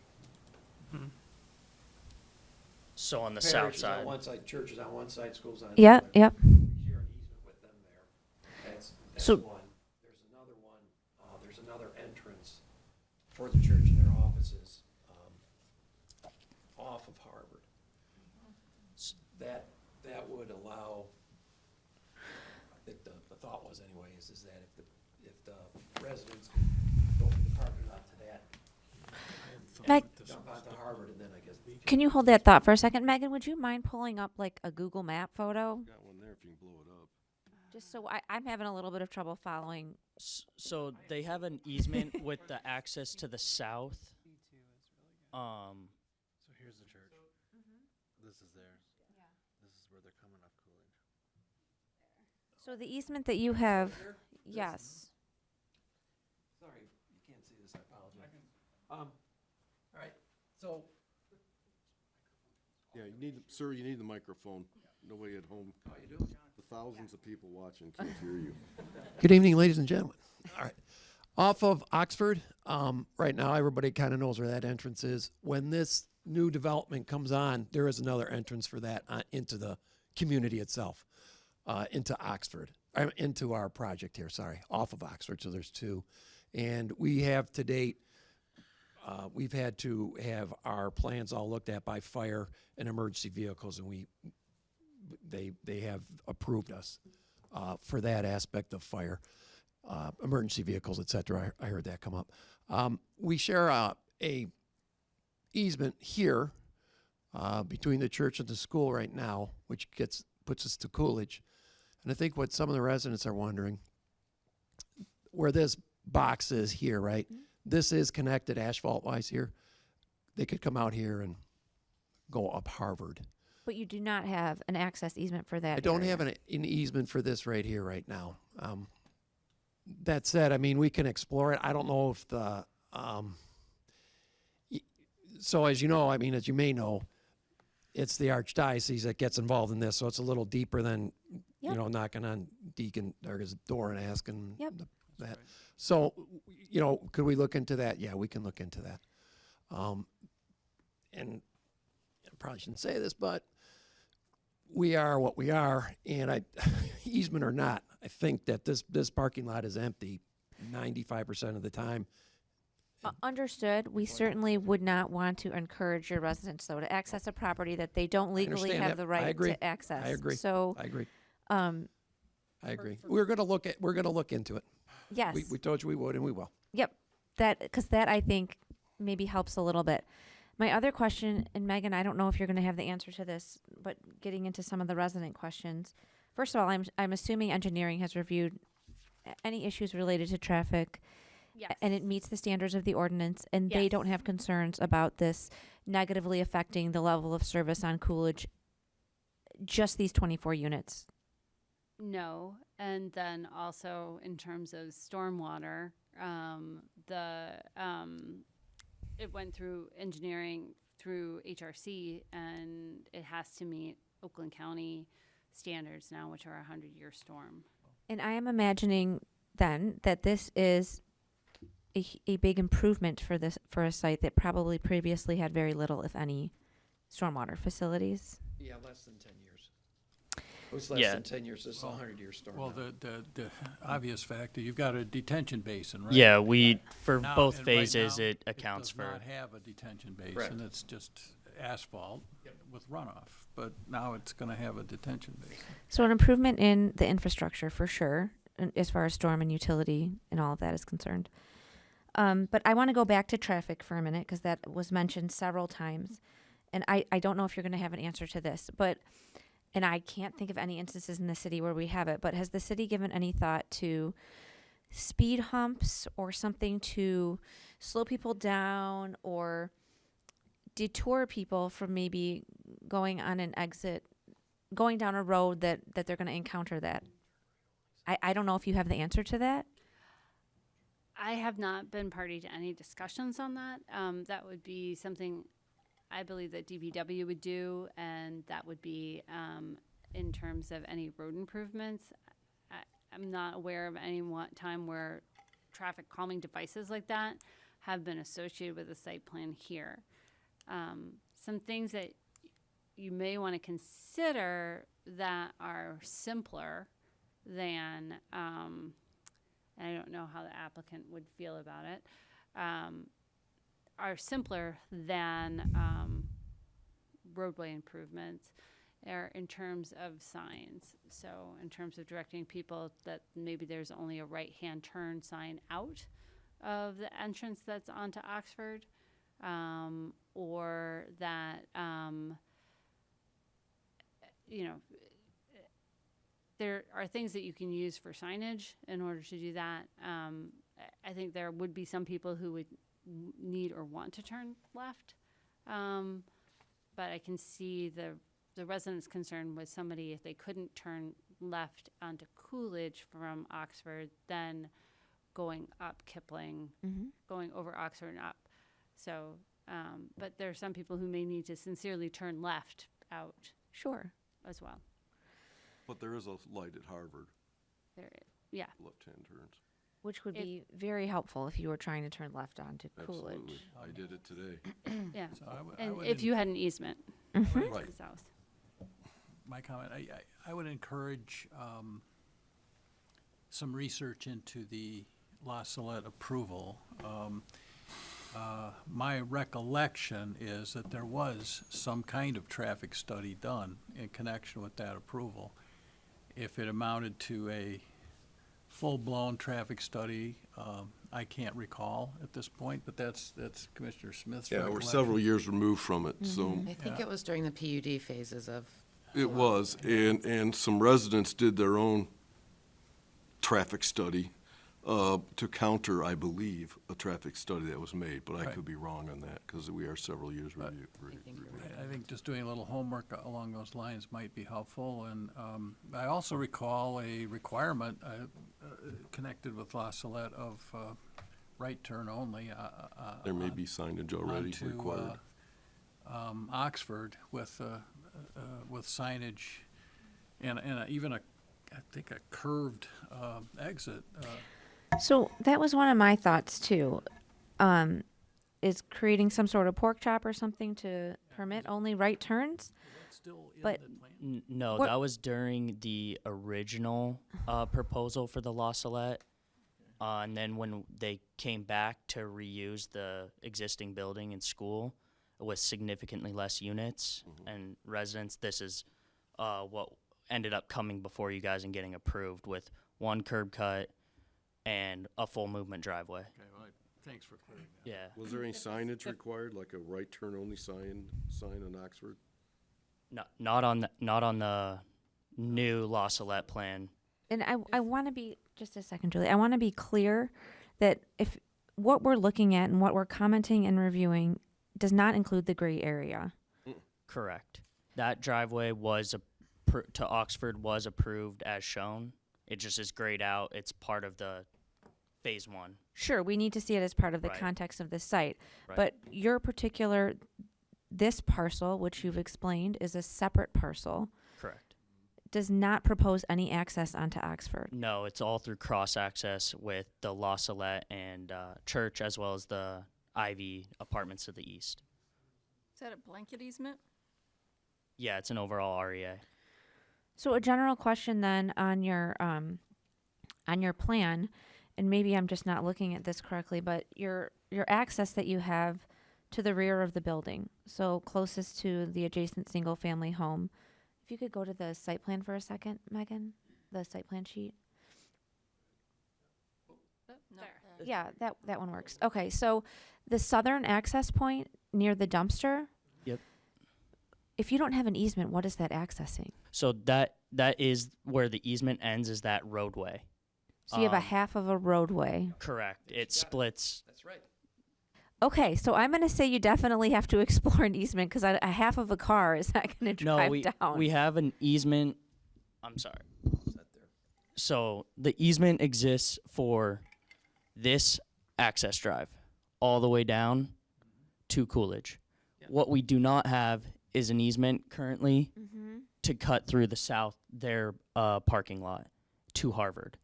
This drive, we haven't. There's a overall easement from here to the edge of there, follows the road down to Coolidge. So that thicker dash line is just indicating your property line? Correct. And your easement goes further south than Correct. that? Okay. For the whole drive, okay. That makes This more has sense. 2 access points, and essentially Harvard would make 3 if there was an easement. Right, so you have Coolidge Correct. and Oxford. Oxford. That's correct. Okay, Just to comment on Coolidge this. here and then Oxford there. right. Go ahead, Commissioner Bartis. On the signing, I mean, signing just becomes an enforcement issue, so it's not really like I would gonna agree. do much in I reality. mean, there are some so- of us who follow those signs because we don't want to get in So, trouble. There are a lot it's of us not, who I don't. mean, It's Wanna take a Berkeley, I straw? follow the signs wherever So it's going around it here. seems like the issue where I think that a sign might help, and residents would probably learn this real quick, but if you got access to Harvard, if you were able to secure an access easement and can provide a sign that said left turns, this way or something like that, maybe that helps. So coming on to Oxford or like coming out. Directing traffic to Harvard if they want to turn left onto Coolidge. I mean, they'll Coolidge figure that access, out pretty Coolidge quick. access They is would, through but if there's Harvard. visitors or something Okay. through the site, I mean, Or Coolidge. Yeah, we can explore the signage. What and you'd have to explore the easement in conjunction Correct. with that. But that might be something that's doable. Okay. Yeah, we'll explore that. I would like to point out these are going to be residents. This isn't a retail restaurant user. They're just going to and from work, going home, just like everybody else on Oxford, Kipling. I would agree, and this So- site is zoned multiple family, and this type of use is anticipated at this particular property. So I would agree. But like I said before, we're here to balance resident concerns as Absolutely. well, and that seems like a way that we could address some of that. Yeah, it sounds like we'll be willing to explore the easement to the south. Great. Mr. Chairman, Yes. well, I'm on C4, but I think all the site plans show it. Outbound onto Oxford shows a painted arrow in both directions right now. Correct. Now, I don't know if that was part of the previous approval, but it'd probably go a long way to get rid of that left arrow. It would, but that was, I guess, my original question. We're not talking about that site anymore. But we're egressing out of this through that drive. We are. So, I'm just saying, right now, the arrow tells them they can go both ways. If the arrow just points right, that goes a long way. Are those planned pavement markings, or is that just to show the I direction? think it's just to show full movement. Okay. I didn't remember if they were painted or not. Yeah, I don't know. There's no plan for Never a mind. stop bar, but Okay. Where is phase 1 in the timeline of when it's going to be built out? under construction internally and Well, like you're showing a shared detention. The detention's not in, is it? no, we're setting up the pre-construction meeting. Okay. Okay, so I think we're ready to move on to the General Planning Commission. I think we've got all the resident concerns. I wanted to touch on each of those. And I think we have. Is there anyone else who noted something that maybe I missed? No? Okay, so traffic seems to be the big thing. Then let's move on to the general comments. We talked briefly about having the shorter parking spaces to allow for some additional green space. That's something I think that affects the site layout more than a lot of the other questions that were put forward. So why don't we start with that one? I know your preference would be to add green space around the apartment building. I didn't hear any specific concerns from residents and neighbors about additional trees planted along the screen wall. That was my initial thought. I'd like to see green space. You know, the more we can get on here, the better. Where does the commission generally fall on the idea of shifting the building, or the idea of picking up this additional green space, and what suggestions we might have or questions for the applicant on what to do with that? Well, Mr. Chairman, certainly turning the 20-foot spaces into 18-foot spaces makes all the sense in the world, in all locations, because all of them butt up to a curb or curb, some with sidewalk. Except for the south sidewalk, that's only 5 feet. Yeah, but they still butt up. That south sidewalk would allow a 7-foot, I'm sorry, the south parking would allow a 7-foot sidewalk if we go to 18-foot spaces. So Right. that's one item I would say to do. Not much is gonna grow in 3 feet or 4 feet or 5 feet against the west wall. I agree with the applicant's comment. If we're gonna gain 4 feet, let's put it in the green space, maybe 2 feet, however they want to do it, on the east and west side of the building. And it's a couple of feet of landscaping where the residences live would seem to make a lot more sense, in my opinion, than against a wall. And, you know, nothing's going to grow. Put down fabric and, you know, stone there or something so weeds don't grow, just in my opinion, so regarding the parking. Where does the rest of the commission lie with regard to that? I'm on Marty's side. I would rather, if I would rather see more green space around the building than along that brick wall. Same. I mean, it's a I'm brick- actually okay with it how it is now, and I'm driving a giant Dodge Ram pickup truck, so I can't fit in 18-foot spots. So for me, I'm okay with it the way it is, but if it's something that would be important, then I would prefer it around the building rather than. I mean, I would very much like it if there was enough room to have a nicer buffer between the single-family home. I don't know that there is, though. So if we really can't make up enough room to realistically have a green buffer, I don't. You can only do so much with it. Okay, I didn't have strong feelings either way, and I was really interested to hear from residents if anyone had any comments on that, and I didn't hear anything. My preference would be to pick up additional green space on the site because we always like to see things more green. So if it's the preference of the commission and the preference of the applicant to put that near the buildings, then near the buildings it shall go. I do have one question. So if we put it towards the building and lose it off the wall, when the snow comes, where do you anticipate you pushing the snow?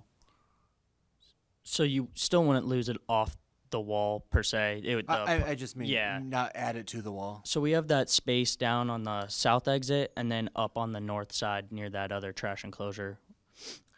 So you'll block off that south exit then? No, in that greenscaping.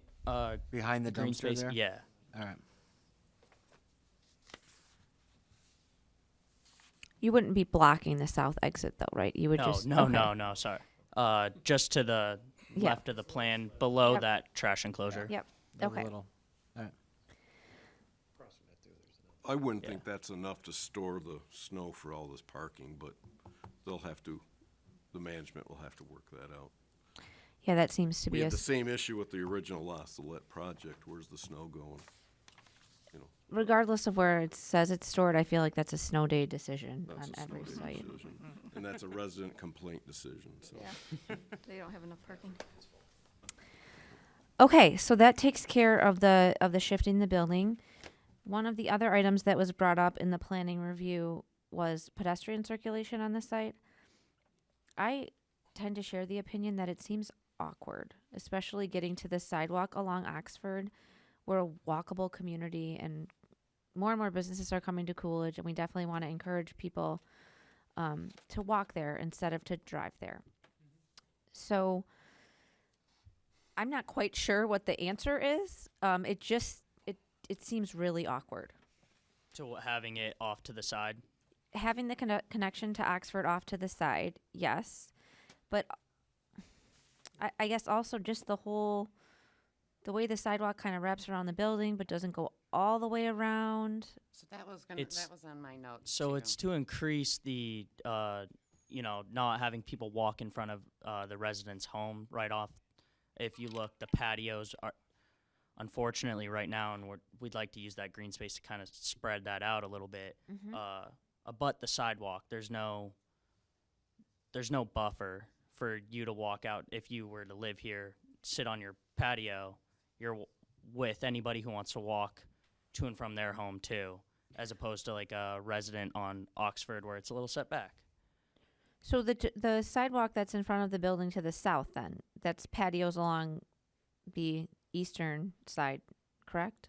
Patios on east and west. Yeah, there's little squares that kind of show it. Staggered. Okay. Yeah, they're staggered. Staggered. Four on each side, right? So, and maybe I just didn't look at the plans closely enough, but why is there a sidewalk surrounding one building, but not the other? Wouldn't you have the same concern with the other building? It's where the stairwells line up for the parking spaces. So if someone were to park in the compact spaces on the south side, we provided a sidewalk so they could reach the stairwells and then meet the center aisle, the alleyway, if you will, between the buildings, and then go if they were on the back side. If they use them, awesome. Someone's going to take the shortest path. Mm-hmm. Okay. It kind of shows better in the 3D. Okay. Speaking Go of ahead, shortest Marty. path, you got those 8 spaces down at the south end. You only have about 30 feet to that entry that faces the southeast entry. I would think you'd want to connect those spaces, even though there's a patio there, but won't be the only one with a sidewalk in front of it. I think you need a sidewalk link there, because Yeah, well, I just got to relook at that. I think there were some grades that had to be made up over there. okay, well, steps and ramps work too. Well, your building's all at the same grade. I don't know if you. So here's, so they would, got it. It's just something to consider, a link between the southeast corner of that building 1, which is the south building, because you're gonna, people are gonna use that. Is there any way to encourage through pavement, different types of pavement circulation out to Oxford, I guess, besides that one near the dumpster? That's kind of what I was thinking. Well, I think the one near, From the apartments. yeah, the one near the dumpster needs to be somewhere else. Well, I we think. talked about, there's a sidewalk running along the whole west side of the buildings. Is there? Just continue that out to, Right. just relocate the one by the dumpster to that, just continue that. one Right, north. that's what we were during the beginning of the presentation. That makes sense. With We'll just markings, like crosswalk markings. We'll or just shift the whatever. access and then, yeah, Yeah, it doesn't make sense having it yeah. walking all the way to the dumpster and Right. then out. Right. So, but what's happening is, this southernmost entry to your building, which serves, 6 units? Yeah, 3 floors. Yep. It is pretty much isolated. Your convenient parking is on the south, and then you have this long sinuous sidewalk between the buildings and moving south from between the buildings. That's a long way to get to that, entry point. It would make sense, I know you don't like hearing it, but it makes sense to flip the building, mirror image. So So we, the entry point is closer to what you did on the north building, or connected at the bottom too. There's gotta be a reason that wasn't done. Mr. and Mrs. Detroit Edison is why, Well, but whatever, I'm just, yeah, there's no real convenient, there's no real convenient to that very south entrance. You got all kinds of parking on the south, and nobody can get there from here, basically. What is the building, when you're looking at the 2 parcels together, what, is it just parking lot up into that sidewalk? Into your building? Like I'm looking at C2 right now, I think. So, is it just like a parking lot up to that building? Is there a wall there? Is there anything there? Is no, it there's just? nothing there. That's a Okay, drive. so technically, even though there's not a sidewalk, someone could walk around from the south side and go back up into that entrance because it's just pavement. Right, and sidewalk, but it's pavement. There's no wall, there's no gate, there's no, okay. But that also is a drive. Right. And we talk about, you know, pedestrian safety and everything, so you like to keep them on the sidewalk. Is there, are you like trying to separate the parking, or are you just kind of between the two buildings, or is it just kind of like park wherever? Right, so if I live in that southeast corner, can I park in what technically was, you know, the Berkley's parking spaces and go into my closer door right there? Or are you? It's technically not enforced. You know, at one point we were looking at it as a combined development. Now they're separate. Please talk in the Microphone. microphone for all those people. No one's stopping them from parking in front of those. There's a substantial amount of parking, as we know. So that would probably be, that entire bank of parking would probably be open. I'm sorry, maybe I missed it. Why isn't there a sidewalk that goes all the way around? Oh, Because Because of the patios, but you have patios on the other side? Yeah. You have them on the So it west was side? to provide where we could and where we deemed adequate additional landscaping, to not have it all circular with sidewalk and give the patio a sense of seclusion where we could. So on those southern patios where there's not a sidewalk passing in front of it, on the northwest corner. Maybe I'm looking like when I look at the drawing, the 3D image, I don't see a patio on the south side, but you'll see it on the east side. So the few that I'm talking about are, there's one right here without a sidewalk, one to the north, and one to the northwest without a sidewalk but directly on the- adjacent. On the west side, there's no patios then? There's two right there, and So then there are two up. sidewalks on that. Right, because we connected the parking right adjacent to the building, and then on where we saw where we could get away with no sidewalk, provided additional landscaping because it is a tight site already.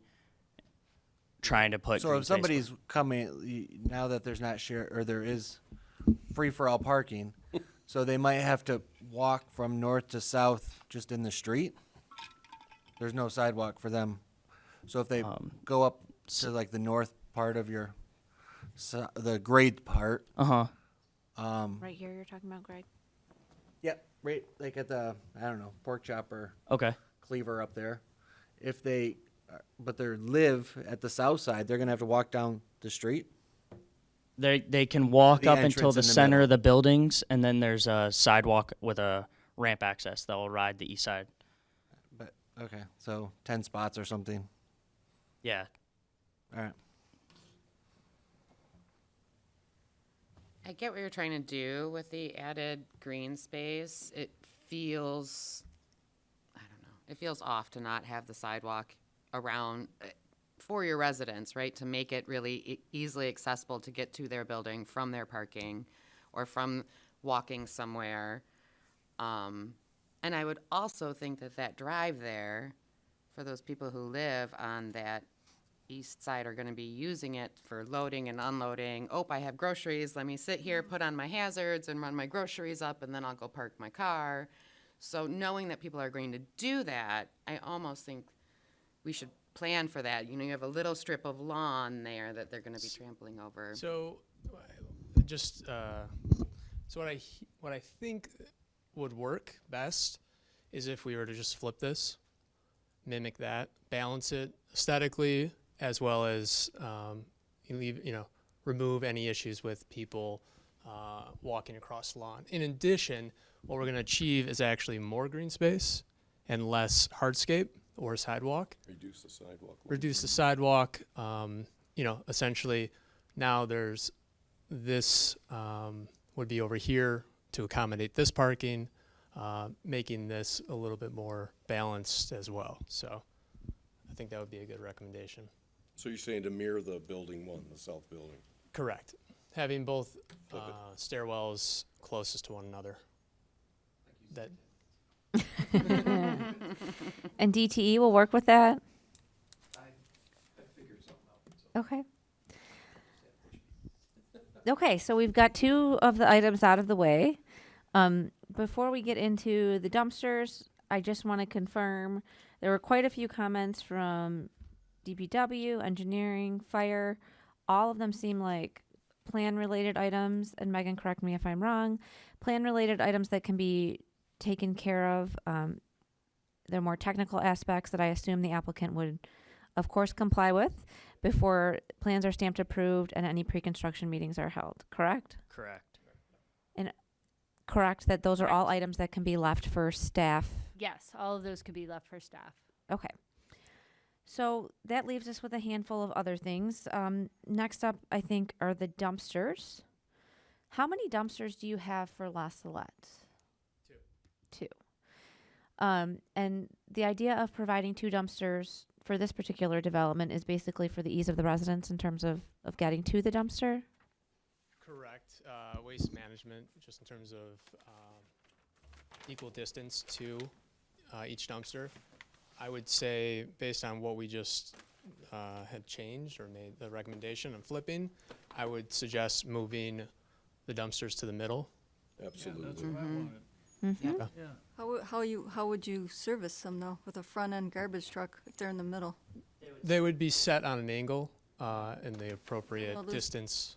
You'll lose spots, won't you? I can don't you make believe, them I'm up not the and then engineer, north but and- I would assume that these spots, or where this is, could be additional parking. Okay. Re- So you really have just spots. swapping space Okay. for space. Is that correct, or would you be too close to the access drive? If you, the southern dumpster, I'm just imagining people turning in there and someone trying to back out of a space, and it's kind of like the same area. If you were to put spots right there in that southern dumpster, Right here. yeah, my concern is people are trying to back out of a space and someone's trying to turn in, and it just becomes a point of conflict. That might be too nitpicky, but Well, that's no different than where the north dumpster is right now. It's doing Yeah, the same thing. And The north Yeah, dumpster is that's kinda true. tough, actually. And or, You you wouldn't know, wanna park something in that similar. far north spot Yeah. right there. Correct. Yeah. Right. I wouldn't park there. No, I don't think that is a spot, the north spot. The spots end at where the 19 is. I'm on C4. One of my suggestions was to put the two dumpsters together in the middle of the site. Plus, it gets a dumpster away from the existing house that's only 25 feet from his house. And now that we're flipping it, the waste, you're right. That's the best thing. Get it off the street, get it out of his. Right. Proximate to his front yard. And Yep. I think that's actually behind his garage, correct me if I'm wrong. so that's So how that's many a good units point. are in La Salette? 100. 50, And so for less than, how many is in this one? 30? 24 And units. you really need two dumpsters? If you, I mean, that way you'd only need one spot for a dumpster. Correct, yeah. So you'd go down to one dumpster in the middle. Go down to one dumpster for both buildings. And A so lot then of it you would was get extra space. accessibility. It was to, The original one was just accessibility. Right. Now that we flipped the building, egress can be there, we can get away with one dumpster. They're exiting the same spot, so So fair to everyone. rather than add an additional parking space, additional green would be good. agreed. They don't need more parking. Yeah. Yep. I agree. Okay. So So, that takes care of the. Go ahead. On that note, if we would still be at the 46 required, correct? Yes. Okay. Unfortunately, we can't really do anything with that. Is that parking reduction not in? You know, we did do a parking reduction for La Salette. No, we didn't. It wasn't adopted yet. It's 10%, right? Oh, I have one more question. You didn't get the parking reduction on No, the it south was of the building? after. Remember No, those because two we weird did it spots? because of them, because of thought that that- little strip on Did the you guys corner. come back Oh, you though? came back for that. I did too. I thought you No, came back. Aaron said that they figured out, they were gonna come back, but then they figured out a way to do it without having to come back to us. Okay. Yep. So they did reduce those parking spaces. We would have to have done that, so they figured out how to rearrange them, I think, so that they didn't have to come to us and they got rid of that. We got rid of the spaces along Coolidge, but still met our requirement. We didn't Well, reduce. if you remove a dumpster, could you put a bike rack in that spot? I think they have already. bike racks. So what is the ordinance allow for a parking reduction? 10%?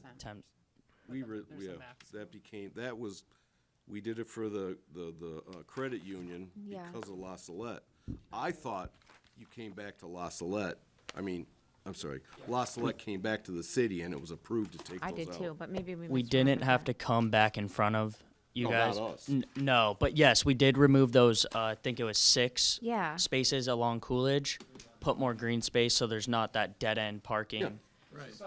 So, Yeah. but we Yep. still met our requirement without that reduction. Okay, that's Okay, fine. so I feel like we have the dumpster issue worked out. Let's move Wait, right did I in. have one more question? Oh, go ahead, Lisa. Okay, so I know this isn't this property, but what I did notice is on the Berkley side, I see a dumpster There's no bike storage. close to Oxford, which was not there when we approved the site plan.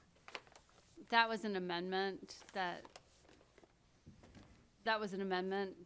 that happened after site plan approval as part of that parking reconfiguration. Okay. Okay, so we have the dumpster issue figured out. And I think we're kind of leading right into the landscape discussion. Okay. So I'm going to throw an idea out there, which I'm thinking you guys would be in favor of. And I want to know the feeling of the commission if we were to look at reducing the parking and having additional green added to the site instead. But first of all, is that something you would entertain? Yes, I don't like parking. Okay. What is the feeling of the commission? Because I do think that our current standard of 2 spaces per unit for multiple family is on the high side as a general rule of thumb. Well, are they one bedroom or 2 bedroom? Both. There's both? Yeah, both, yeah. there's 6 2-bedrooms, right? per building. What kind of price points are we talking roughly? That's the hardest question to answer, without knowing when. I'm just wondering what kind of people will be living there. 1-car people or 2-car people? Most likely 1 car. Yeah. Yeah, I mean, the majority is 1 bedroom. You know, what Vast we majority. typically find is if someone's going to rent a 2-bedroom, it's as an office or a den or just extra room. A Or lot a of people kid. don't tend to have roommates nowadays. Pandemic. Yeah, but you related. have husband and wives that, you know, both have a car. But I do think since there's a free-for-all parking between these 2 sites, and we all kind of accepted that the other one was definitely over-parked, I mean, I think it's reasonable to talk about a credit for this one. And having additional green space instead, because we don't have landscape standards that speak to obviously required amounts of landscaping. I think as a commission, we generally seem to be in favor of additional green space. This is kind of like a unofficial shared parking lot. I mean, really, if you think of it So- that way. Right. If we could, are you? Do you are going to own and manage both parcels? Correct. So I assume you would have shared parking agreements in place for both parcels, because I don't want to Yeah, it's all keep under saying. one. It's all under one. Like I mentioned earlier, we had a request. We split this into 2 different things, right? So we could just say, Same. here's your 100 Sure. parking spots and now we're on to the next one. Just wanted, parking was such a huge thing. We wanted to just throw it that way. But as far as, people living on the east side of the new phase there, they're parking in. Oh, I'm sure. I guess my question is just I'm sure all the appropriate easements and everything will be in place to allow for that. Okay. Okay. Sorry. Go ahead. I interrupted you. No, Greg. that was it. Just, I know they're 2 different parcels, but it's kind of like a unofficial shared parking lot between the 2 properties. It sounds like it'll be an official one. Well, Right? What And- if they have the reciprocal yeah, agreement? I mean, I figure- 20 years from now they might sell. Who knows? But they're. Yes. Madam Chair, under the standard that allows the parking requirement modification during site plan, there are 2 things that might be pertinent to this discussion. Is that you have the authority of discussion to grant or deny the requested modification based on the following factors. 1 is item 4, opportunities to provide or accommodate green space, additional landscaping, and to minimize impervious surface areas on the site. And also, I would say number 6, neighborhood or other surrounding characteristics, which could be the shared parking with the La Salette area in the separate parcel, although shared, justify the requested deviation. Okay. So it sounds like we have room to work with them on You a potential definitely have the reduction. ability to grant that modification, Up to 10%? up to 10%. Clarification, is it 10% of the required or what we're providing? 10% of Okay. the The required. required, Okay. which is what you're providing, right? Yeah, we use the bicycle parking reduction now. So, That's all right. Yeah. okay. Yep. Mr. Chairman? Yes. I have been, ever since this La Salette South End, and probably before that, our office has been advocating in many communities 1.75 spaces per dwelling unit for multifamily. 2 is No- high. And nobody has said no way. That's, I think, whoever the highway standards are, the Parking Standard Institute or Yep, whoever they yep. are, is kind of heading in that direction. When I was We're overparked. doing my homework on La Salette, the vast majority of communities I looked at had 1.5. Yep. 1.75 still Yeah. generous. So, from what I'm gathering, speak now or forever hold your peace. It sounds like we are in favor of a parking lot reduction to allow for additional green space on the site. Can additional green space also include more bicycle parking? Especially if you're getting rid of that dumpster? I don't know how you guys Get feel more about it. credit for the bicycle There's parking? no. We're already talking about a there's reduction. no storage in those units for someone to keep a bike. So, you have 4 bike parking spots right now, and I would venture to say that your market is people who like riding their bikes. It's just something to think about. Yeah, I mean, we're certainly open to more. I think the question is ultimately, how many spaces can we lose, and where would those be? Well, how many are you the- required to have? 48, 46 with the bike park reduction? 46 with the bike. Right. Right, So- 48 without the, You can lose 10% of 5. 46. 5 is my question. I think it's So it would round up to 5. You round up to 5. okay. But they already get the 2, so we can go up to 5 more. Yep. So you can lose 5 spaces from your current plan. Yes. Is there a max on bike? No. If they Well, add they only more get 2 bikes, do they credits. get? They only get Oh, 2 right. credits. You can put as many as you want, but only 2 credits. Yeah, you don't Okay, get, you don't get I two would credits. suggest where the proposed concrete pad is, I assume that's a transformer between the 2 Correct, buildings, yep. west? Put a space on either side of that, or reduce a space. A on either- bike parking space or? Oh, no, reduce a parking space on either side of that. Get Oh, some, Yes. yeah. get some Island green Full of transformer. along the buildings. I like that idea, yeah. And maybe along the south, along that south elevation where the south parking is, that's a dismal location, and there's windows opening into that. Maybe the first couple of spaces to the east, put some green in there, reduce the number of parking along the south side. Just a suggestion. I, And, or on the ends, add, reduce a space on the ends. Just some ideas. I kind of favor But it. let this them do it. the point of discussion, you guys have an idea of what we want. Come up with a plan and run it by us. You can reduce it 4 or 5 spaces, that's what we're saying, right? Instead of us trying to design the whole site for you. Yeah, you're right. Okay, so your direction is to lose 5 parking spaces and add green space in lieu of that. Yep, additional bike parking. And my only other comment on the landscaping is, well, the dumpster's changing now, but you have an island there near the southern access that doesn't show a tree in it. So please include a tree there. Sorry. There's one in the 3D modeling, but not one on the plan. On the southern, near the Adjacent to compact- what is the southern dumpster. You have a Okay. landscape plan Yep, somewhere. right there. Okay. Does anyone else have anything on the landscaping? We have a tree down. Do you want it by the dumpster or? Okay. If you have an island big enough to accommodate a tree, include one. Yes. So my only other comment, I looked at the species that you had in your plan, and several of them are non-native to North America. I'm not calling them invasive species or anything, wouldn't say that, but I would encourage you to look at native species to the extent you think you can do that. Okay. Yeah, we kept in line with the first phase, so yeah, we'll look at it as an overall phase 1, phase 2, and work with Megan and city staff to. Good. I have one question that's kind of landscaping. Sure. It's about snow removal on Oxford. So I know it's gonna be super easy to remember to remove the snow around the apartment buildings and the parking lot.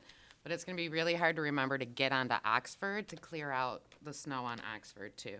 So I don't know if we as a city can like do a service contract or a maintenance contract or something to remind them to clear that part off too. What do you mean the by on sidewalk? The sidewalk on Oxford. Well, that would probably be an ordinance enforcement Very issue. easy Yeah, to that's forget. an ordinance enforcement. Does it include that area on Oxford though? Any sidewalk. Well, we needs don't to have it be in any of our clear. residential. It doesn't, we don't. We do, We don't enforce it, but we have it, I Snow thought. removal does not count for any residential. Let me talk to the code enforcement officer, and then we can, and I'll see what the situation is. And then I imagine the applicant's gonna resubmit and come back to planning commission? Or are you, either way, I can look at that as part of when it comes back. So, okay, are you all set, Lisa? Yes. Okay. Are there items that we were supposed to touch on that I missed? No, I believe you touched on all of them. Okay, so, May I go bring ahead. up- We haven't talked at all about the appearance of the building or the materials. There we go. That's what I missed. I don't know if we want to open that discussion now or I think not, we but do. We haven't talked. Well, I think got we a wanna- couple other items on the site. Hey, hold that thought just for a second, Marty. I think we want to provide as much direction as we can to you, because we want you to come back with a plan that we can say, check, check, check, everything has been done. And I think you can anticipate the fact that this is going to be tabled, and we're not in the business to delay your project by any means. So I hope that we can provide you very clear direction, and please ask us if we're not, because I don't want you to have to come back here more than one time. So let's start, before you get into your other comments, Marty, with the last item that I missed that we were supposed to talk about, which is the design of the building. Okay, I'd just like to talk a couple more site items Yep. before we get into the building. Oh, 'cause I'll okay. forget. Okay, that's fine. If I may, just so the residents know for the record that, stormwater came up. There's a underground detention basin under the Phase 1 parking lot that serves both of these projects. That happened 2 or 3 years ago. It's large enough. So that's already there, and that is a throttled outlet. So, just so I don't think that came up, it was implied. I actually mentioned it. Oh, did you? I'm sorry. That's okay. No harm in mentioning it twice. Okay, I'm sorry. I guess I was thinking of something else at that point. Regarding the dumpster wall, it says masonry. What kind of masonry? We'd like it to be brick on the outside to match the building, much like your screen wall detail says. Add brick to it? Brick, it's not some board wall. Well, no, but it looks like, it says block. Oh. I think where are we at? Yeah, Okay, I see what that. Yeah. Yep. So change So for that the to t- brick yeah. on the outside? yeah, brick face. On the outside, you don't need it on the inside. Inside will be the block, but on the Okay. outside where it's showing, it'd be brick. Okay. Okay, I think that's actually it. I guess you've covered everything else. I'm sorry, I went through all these. So we can move to the building itself. Okay, so the building design, who has a strong opinion on that? Anyone? My opinion is I liked it. I did too. It's very tasteful. My opinion was dark and dismal and no detail. What are your materials? Did you bring a sample board with your materials? We do not have a sample board. Bring it next time, please. Okay. I think the building's dark. That's my opinion. There's not any detail on it, and maybe there doesn't have to be. But that's just, as I was looking at the, But we have to try and keep with the school, which is, but you got all this black siding, some kind of board and batten siding. Is that metal? Is it wood? Is it PVC? yeah, James Hardy point, but cementatious board, yep. Oh, cementatious? Okay. And, so, I mean, I think it's a little dark, but that's me, and you guys can discuss that when it comes back. So, There's nothing like seeing the dark side. So let's kind of get everyone's opinion on this then, because that's a good point, Marty. When they come back, I would really like you guys to not have any additional items to take care of. So I want to give very clear direction. So Mark likes the exterior. Marty feels like it's too dark. I felt it was a little dark too. But it's kind of the style right now, right? I It mean, is a the lot of style, a lot black of the windows. Yeah. Buildings are darker. And the school's gonna be the same color As the brick. They don't have the black. There's not black accents Not a up lot. on. No. No. Put the black windows in the school though, right? That's the thing now. You know, the like- contrast between the brick and the dark siding is to kind of break up, you know, the massing, I guess you would call it. You know, it's very townhouse-like, where it's, you know, sectioned off. Mm-hmm. The minute you start getting closer in colors or tones, it's gonna look like a large massing of a building, of a single building. I do like it on the 3D rendering better than on the two-dimensional one. Agreed. Yes, the Yeah, it's hard to two-dimensional see, rendering looks when you very see in similar. context, you kind of see how it transitions from dark to lighter to dark with, And if you go back to that last slide, is that what the finished product of the school's gonna look like? Yeah, so that's your school here. Correct. But- That's Yep. existing, right? Yeah, those plans were approved before me, so I'm out of the Yeah, those loop are on no that one, but That's right, so. So, sorry, can you grab the microphone, John, if you're going to talk for any extended length of time? but the Sorry about that again. facade of it is not changing as well. So this really didn't change. We added some windows here in the old Father Landry Gymnasium. We replaced all the windows, are in the process of doing that. And again, you can see it's brick. It's kind of, when you look at it from, it's kind of what they call a Federalist style. I think a nice big post office, or, you know what I'm talking about. So we started, we fussed around a little bit with some gables and that. We didn't think the Oxford towns over here, it was too big. We tried to keep our roof lines down, so it's not to cast a big shadow like they did over there. And again, we're just trying to keep the tones in with the brick over on the school. And this kind of makes the building walk a little bit when you have darker tones versus just an existing example here, right? This is probably 4 units up here. This tells you that's a unit, that's a unit. So that's why we're just trying to have that set off like that. As far as the shades, the Chairman Smith's mentioned, the shades can be changed, you know. You think it's too dark, but I think the idea of introducing some more texture to the building is what you're seeing a lot of today. And I don't think it's a fad. I think it's going to be, you know, kind of, that's going to be the driver for, you know, at least a decade. Okay. Lisa, what is your opinion on the building? It is dark. I don't necessarily hate that. The big solid rectangle area doesn't really make my eyes happy. This here? Yeah, it's kind of weird. I think she's talking about the inset panel, what looks like an inset panel. This. No, to the left, behind the tree. Yeah, behind the tree. Behind the tree. Other way. Other way. Yeah. I tend to like Little that. portal windows. Are those in the bathrooms? Those are in the closets. Oh, closets, okay. That's a good idea. Closets are always too dark.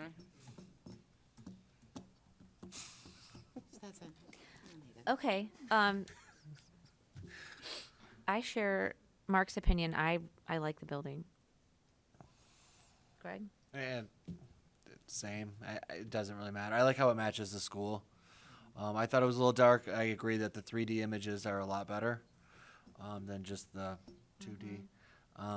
It Beautiful. kind of reminds me of the new other ones that we just did on Coolidge that are going in. So it is the style. I'm not doubting that. It's fine. It's a building. I like them. I like it. Sorry if I cut you off, Julie. Did you have more? No. Okay. No, I like it. So it sounds like you just barely, most of the commission likes it. I don't think we'll deny on that. But bring a sample board. Yeah, please. Yeah. Yeah, that's, yeah, for sure. And are open stairwells a good idea? Because snow and ice. The other ones. Yeah, I mean, we asked our management company, there didn't seem, they actually preferred it. Well, yeah, don't have to heat it. And No lobby to have to clean. I mean, it's your choice. I'm just asking the question because, half of them face west, and that's where all the storms come from. You're gonna get snow blowing in there and piling up. You're gonna get snow drifting inside of those stairwells. Just throwing down. And what's rolled aluminum? You're pointing to the surround around the stairwell. Right here. So I think it's just that edging. the flashing. Yeah. What it was? Well, what is that material then that is surrounding the stairwell? The inside? No, this guy right here. Yeah, the big So- flat. It's like a metal panel of some kind? Long board, like hardy panels. Okay. You may get a little, with that 12-inch parapet at the top high, you may get a little oil canning on that metal. So if that's just a bent metal, so consider that when you talk about gauges or when you get into your thickness of your metal. Okay, well, I'm just saying, consider the open stairwell, because you're gonna have a lot of ice and snow built up on those steps.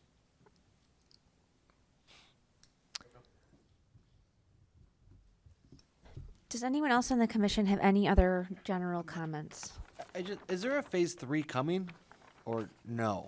A phase three? No, like there's not a. This is it. This is it. Okay. This is the final. Okay. I didn't know. I thought originally there was another, Yeah. but We're gonna no. build it on top of like the church. Those are walk-in closets. My apologies.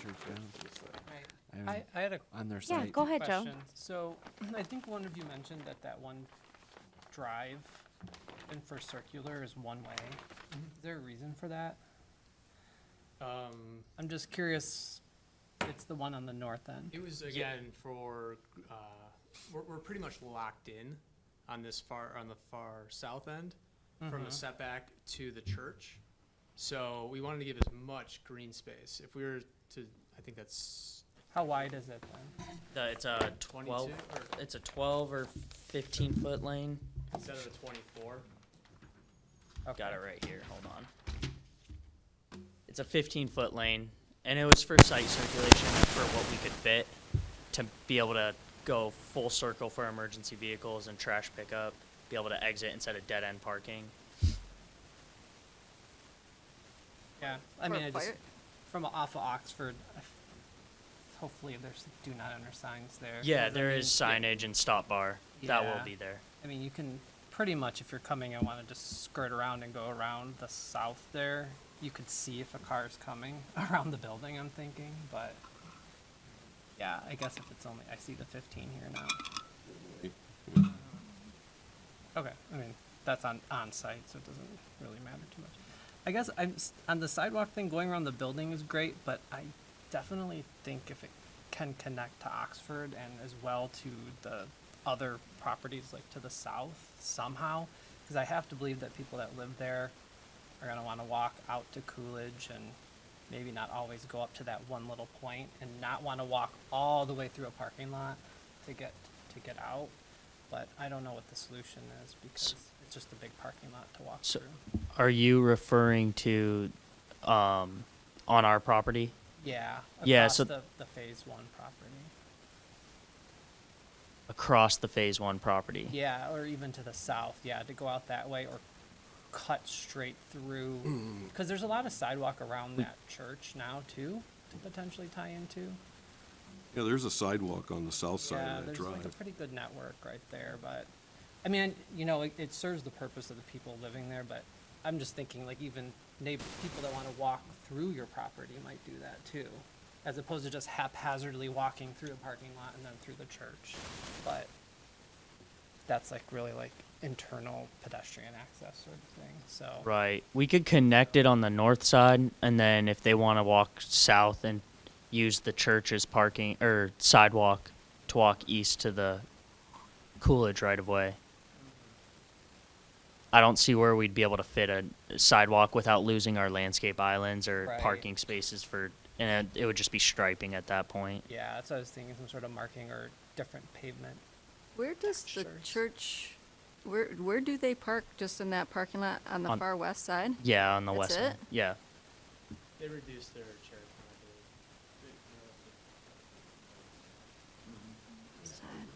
Yeah, on the street parking. Was that it, Joe? Yeah, that's it. Does anyone else have any other comments? Or motions to table? Or postpone, I should say. The motion to postpone by Kempner, supported by Richardson. Roll call vote. Yes, please. Curtis, Yes. Allen, Yes.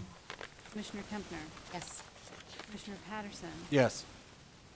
Commissioner Stern, Yes. Commissioner Richardson, Yes. Commissioner Smith, Yes. Chair Kaplan-Leski. Yes. So thank you, gentlemen. Please let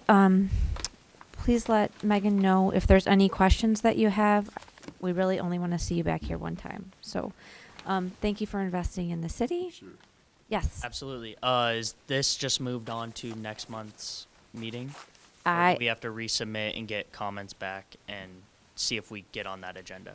I would say, and I will defer to Miss Mason Minnock if she would like to do things differently, but I would say at a minimum, you would need to have a revised site plan that addresses those comments. I don't know that has to be fully routed for review. I would be fine if something came through, and let me know if you have a different opinion, but I would be fine if something came through and Megan could just confirm that all of those comments have been addressed, and then you could go through and pick up any loose ends with engineering and everything after the fact. Would you be fine with that? I would ask that, because of the situation with me here part-time, that it could be a Carlisle Wortman review, based on those items, and I'll make sure that those are provided. So it might be myself, or it might be Ben Carlisle reviewing it. And then, because this has come through and it's a existing site plan, I think you could revise and resubmit. We've got a lot, and you wouldn't have to meet the deadline for the next planning commission meeting, which is already passed. But we're going to discuss at the end of the meeting. We have 6 items that were submitted for that deadline. So it could possibly be a packed agenda, or we might need to look at using your work session. Do we offer the option of, I'm assuming, special meetings? No, because that was asked before, but work session, offering a work session instead. And so A regular meeting in place of a work session. a regular meeting in place of a work session, exactly. So I guess my answer is, we will work with you on the reviews, it sounds like. Get that in as soon as possible. And it sounds like the planning commission is going to be looking at getting together more than once a month, potentially. Okay, so as soon as we can get updated plans to you, then you'll determine how soon you can see us for approval and review? Yes. Okay. Yep. Perfect. Well, thanks for your time this evening. Thank you so much, gentlemen. Have a good evening. Does anyone need a break before we move on? Okay. So we will move on then to last official business, and that is PSP 0522 2576 Coolidge Highway for the BP site. I will ask for the staff report first, and then comments from the applicant. Thank you so much for being patient as we made our way through the agenda. So first I want to note that, and this was in the Carlisle Wortman review as well, that since the building was constructed,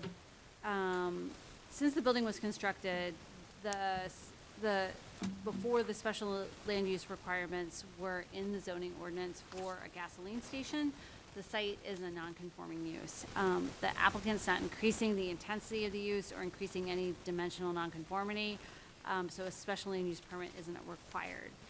The site and building layout are proposed to remain in their current configuration with a realignment of the 3 pump islands and parking spaces, plus the installation of a new canopy. In the CWA report, they asked that the Planning Commission review the landscaping and also determine whether the applicant should incorporate consistent material uses and design elements of the building into the base of the canopy. Also, it was noted that a photometric plan and the location of exterior appliances needed to be noted. If there are no exterior appliances proposed or they're on the roof, we just need to have that noted on the site plan. The review from DPW again is 2 items, the MISTIG ticket number and then a written schedule of all the dates, and they would like that they want that prior to construction. HRC also recommended approval of the plan subject to the plans being revised with 3 items, which are all things that can be taken care of after the Planning Commission approval. And also we wanted to note the fire inspector stamped and reviewed the plans as approved. In summary, the Planning Commission needs to make determinations on the landscaping, whether you feel that it meets the standards for site plan approval, talk about the design of the base of the canopy, and if you choose to grant site plan approval, we have 7 items in our staff review that we would ask you would include as conditions as well as. Okay, you can proceed. Introduce yourself. Tell us if there's anything you'd like to add. Never done this before, so I'm still a rookie, and I'm tired. I think you guys are probably tired too. My name is Jason Yaldu. I own the gas station down there. We're just trying to make it a nice place. You know, obviously it's a little bit of an eyesore right now. We all know. You guys had done some development in front of us with the little plaza, and trying to keep some of the color tones of that. And we're trying to just make something nice for the community. Hopefully we can try to do some events or promotions with the school, with the neighbors, with whatever we can do, but we really want to bring back the business there too. And I think a 1+ is the design shows us removing a garage, which I know most cities probably don't want a garage in their city. So we're trying our best to make it nice and as nice as Berkley is. So thank you. That's it. I'm also new at this. My name is Katie Schmitz. I work at JSN Architecture. I'm a representative from the architecture firm. I also worked on the drawings. As far as the review letters go, we agree with everything with the exception of extending or adding a stone base to the canopies, because we believe that it would kind of be a waste of money since the way that the canopies are going to be designed is that they're a single pole. So I was discussing this with my boss earlier, and he was saying how they're going to be flopping around in the wind like a mushroom because they'll be top heavy with one column, and that motion will ultimately damage that base of the column, causing the owner to spend more money to repair it, etc. And then also the idea of the canopy is to kind of make it disappear. So keeping, although it won't actually disappear, it's a giant canopy, but painting that column white and then having the canopy also white with the exception of whatever gas provider that he chooses on the top, it'll kind of disappear in the background and not be front and forward. Okay. Is there anyone who wants to comment on this particular item? No? And we did not receive any communication, correct? No. Okay. So let's open it up to the Planning Commission. As with the last proposal, there are several items noted on the final page of the staff report that I'm assuming you would agree to address and that could be addressed through final reviews of the plan, should this be approved, those being the MISTIG item, the written construction schedule, showing the existing utilities and service leads on the plan, engineer prepared construction plans to be submitted prior to construction, and the sewer lead inspected. I'm assuming you agree to all of those items? We actually got the sewer lead inspected and it looks good. I think it just needs to be cleaned and we can send you, I believe they did a video of it and we can send that to you guys if you require it. I would I would defer to staff and see how they would like to do that. But those are all items I think that we don't necessarily need to get into, but that you will need to comply with. So I'm just confirming that you would comply with all of those items. One other easy question, the exterior appliances, where would those be located? Those are currently on top of the building and they will stay there. Okay. All right, so that takes care of several items. So let's get into the actual things that the Planning Commission needs to discuss. Foremost of those being the base of the canopy. What are the thoughts of the commission on the base of the canopy? I don't see any reason for adding masonry to the base of the canopy. It's just gonna, it will flex a little bit, but there are three of them tied together, so you're actually holding it up in, at least in the, it won't deflect too much in the east-west direction, but you will get some north-south movement. And people are gonna hit it, probably. Well, they're between pumps, right? There's only one pump. Oh, that's right, okay. Right. So I Where think are it's they? just, Doors and just things. paint it, it's gonna be painted out, make it go away. I don't think there's any reason to make it bigger than it needs to be, Okay. my opinion. Where are the columns on the plan view? They show better in the top view. They'll be on the pump islands. I apologize, they are not located on the plan, but they will be on the pump islands, kind of right next to the pumps. So there'll be three columns, one on each of the, Correct, yes. So they are just adjacent to the pump, Yes, north or south? that is to be determined. Because the pump's right in the middle right now. You're probably gonna want them pretty much centered on those canopies. So, Yes, that's correct, yeah. okay. So the pump may shift north or south slightly. Yes. Okay. Yeah, I think that's gonna come about once we contact the manufacturer and see what their recommendations will be for structural reasons. Is the base going to be in a raised? Yes, it'll be raised, yes. I agree with Marty. I don't. Okay. It's strictly cosmetic, correct? So I Yeah, mean, it yeah. doesn't add anything to the structure. Yeah, you have a sewer running right through the middle underneath the pumps, so you may need to take that into account with foundations and things, because these posts are gonna have some fairly large foundations if they're singular posts. But there's a line running right Yes. through The the 10-foot That's correct. footing. Yeah, they're massive. Okay, before we get into the landscaping, are there any other comments that the commission has that would affect the site layout? is the door gonna be on the west side, the front door? It's actually, on both, it's actually on both sides. There's two entry doors. Oh, okay. That's the existing.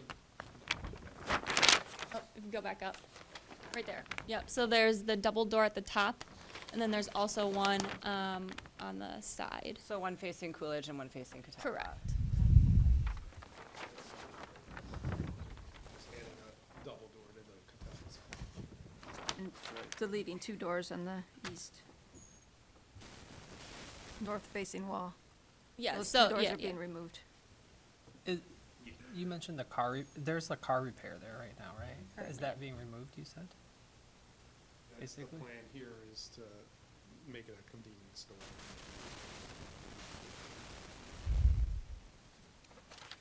store. Megan, the only question I have on the site, I did notice a response regarding access to keep all four. There's no additional thought to consolidating down to just two drives?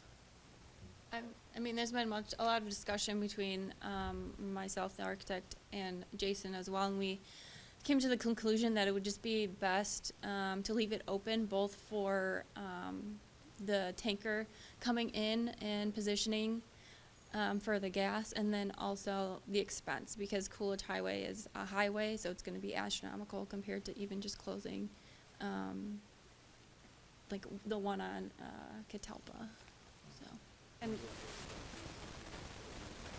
Yeah, and at a staff level, we did discuss it with DPW and HRC, and while all reviewers felt that if it was a new gasoline station, there would not be that amount of access granted. Given the situation, felt that it was acceptable to have the amount of entrances that you have at this point, and It's a that s- this is an improvement to the site. It's a small site for a gas station too, so if you closed up even just one of those 4 entrances, I think it really would make getting it in and out difficult. I agree with that. Yeah, the two corner ones though, I mean, from a turning in and out perspective, I mean, they're so close to the radius of those intersections. Like, I mean, I wonder how often they actually get used, depending, on the direction that folks come. But, I mean, I get it. This is not a new site, so, and if there's no accident history really or issue with people turning out of those two that are closest to the corner, then, it's Yeah, probably not we an did issue. reach out, and there were no accidents reported in that area for that, so. Yeah. Yeah. Yeah, and yeah, or I mean, near misses can also maybe not be reported, but or pedestrian type conflicts and things that happen right at that corner. But yeah, no issue. I just wanted to make sure I covered it because I saw the response. Oh, yeah. We actually, Jason talked to Erin a lot before she was gone, as far as like closing 1, closing 2, like which Right. ones would work. We came up with a lot of iterations, and this is just the one that we landed on that we thought was best, both economically, and then as well for the circulation. Going back to the canopy thing again, where's the outer limits of the canopy? Like, for example, would the east side of the canopy conflict with the garbage lift? It shows Oh, on no, S2. there should be no issue for, you said for the garbage, that was your question for the? Yeah, just, No, I there should didn't be know. no how- issue. It's far enough away for the truck to get in there, do its thing, and then maneuver out of the way. And Gotcha, so it's new 24-foot by 24-foot canopies over gas pumps. So each pump has got its own little canopy, kinda? Correct, yeah, Okay. yeah, because we went with a staggered design. We thought that worked best with the site, and then give it a little bit more interest, than just doing a rectangle. Gotcha, I'm seeing that now. I wasn't picturing a just rectangle. They're kind of like umbrellas then, not more of an umbrella style than one big one. Correct, And you yes, can it's almost- 3 separate ones is kind of how we're treating it. You can almost see it on this drawing with the, Yeah, if you now I can see see it. those squares. Yep.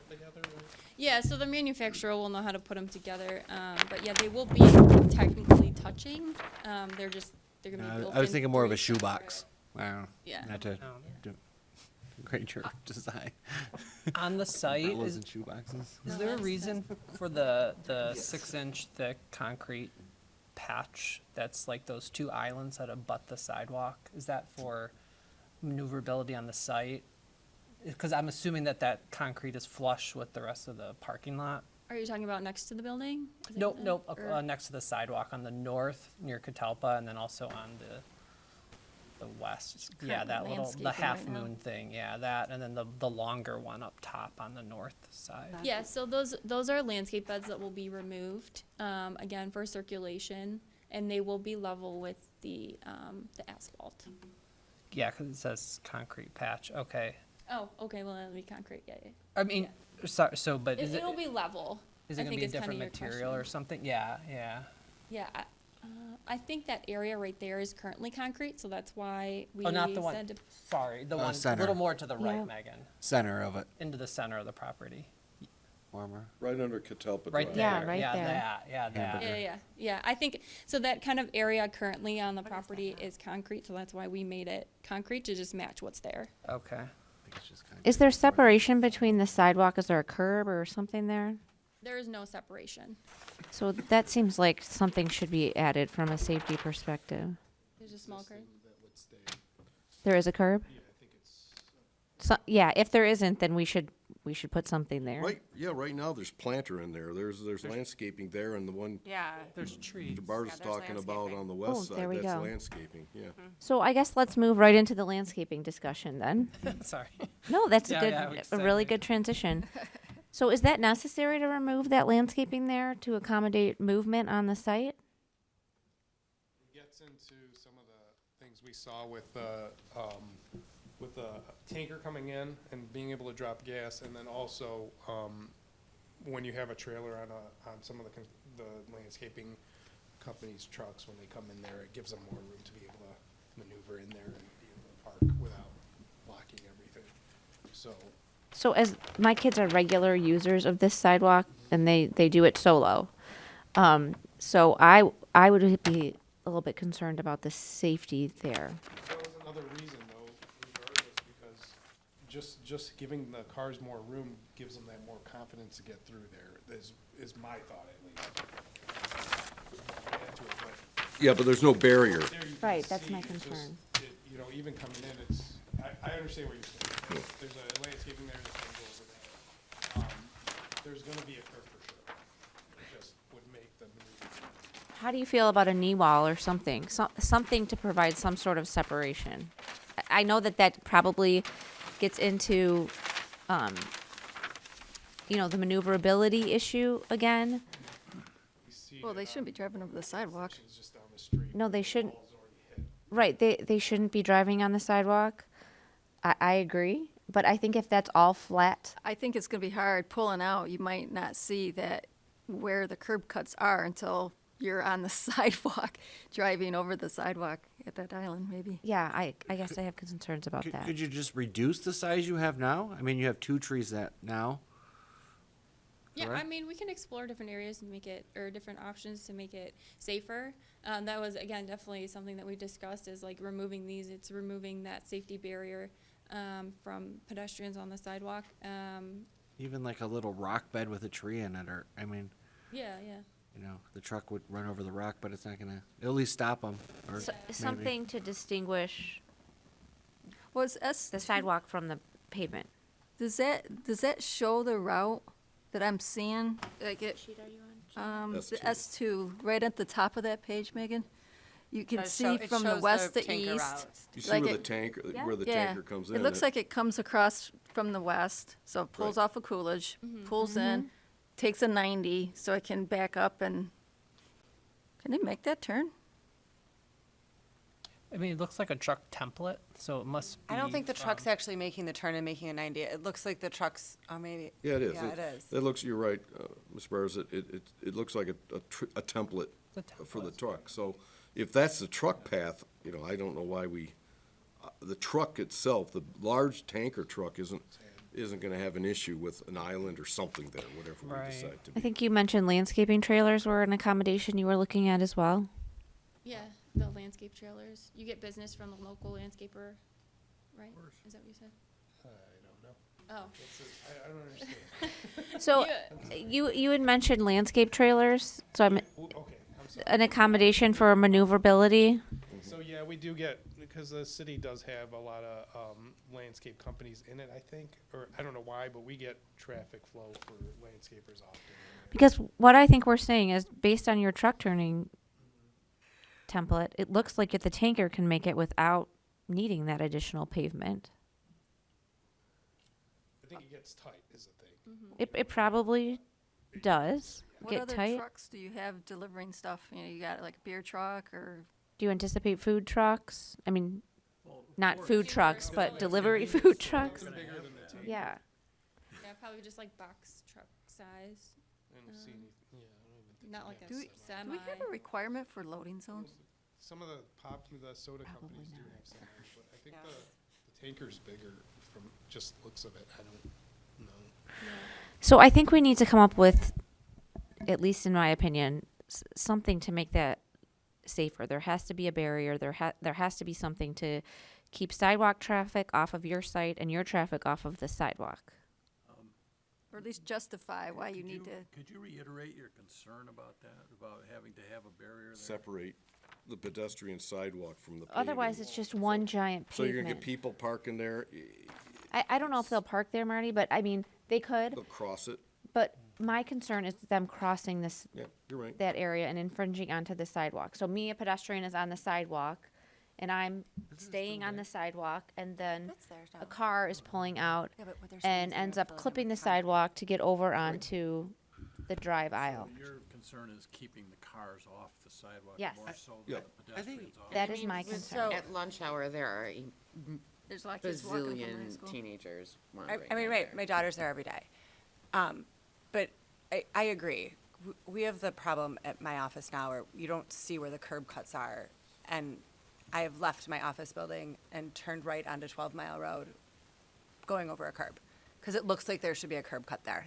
I agree. There has to be something in that area or cars are just, that car that's in that first pump from the right-hand side is just gonna leave going straight. Yes. They're just gonna drive straight onto Catalpa. Well, there's gonna be a curb Right there, now, though. Well, that's what we're talking Well, about. yeah. it's pretty There's- level there's- all the way. But they're not gonna There's see not- it until it's too late, especially if it's a person who's not used to going to that gas This is always station. gonna be lower than up here, right? 'Cause Right, it's as the gonna plan is slope shown, down. there's no curb and there's no grade differential between the sidewalk and the pavement on the site. Is that correct? So, I mean, you have it now with the trees and the shrubs, right? Correct. Yeah. So I guess, why do you want to take it all the way out? Can't you just lessen it?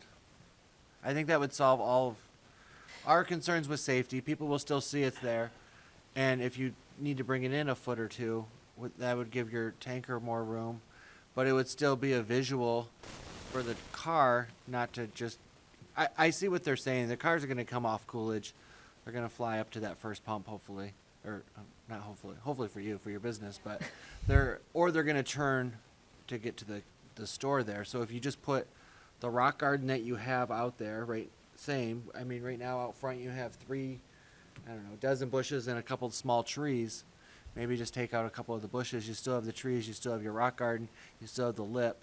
So that way the car will hit the curb, kind of slow them down. Like, hey, I'm hitting something or a rock bed, and it's not going to be a person. You know what I mean? Yeah. Oh, yeah, absolutely. Or the yeah. worst they're going to do is run over the rock. Your tanker back tire might go over the curb if they don't know how to drive it. So then it kind of solves. I Same mean, with the north side. It could even be a mountable curb.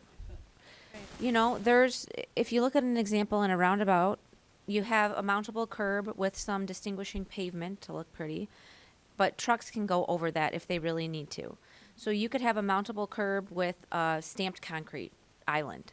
And a truck, a landscape tractor, the things that maybe need that additional maneuverability, I hope to God that they're looking out for pedestrians on the sidewalk, but they would have the additional maneuverability, and there would still be a distinguishing feature to separate the sidewalk from your regular car traffic.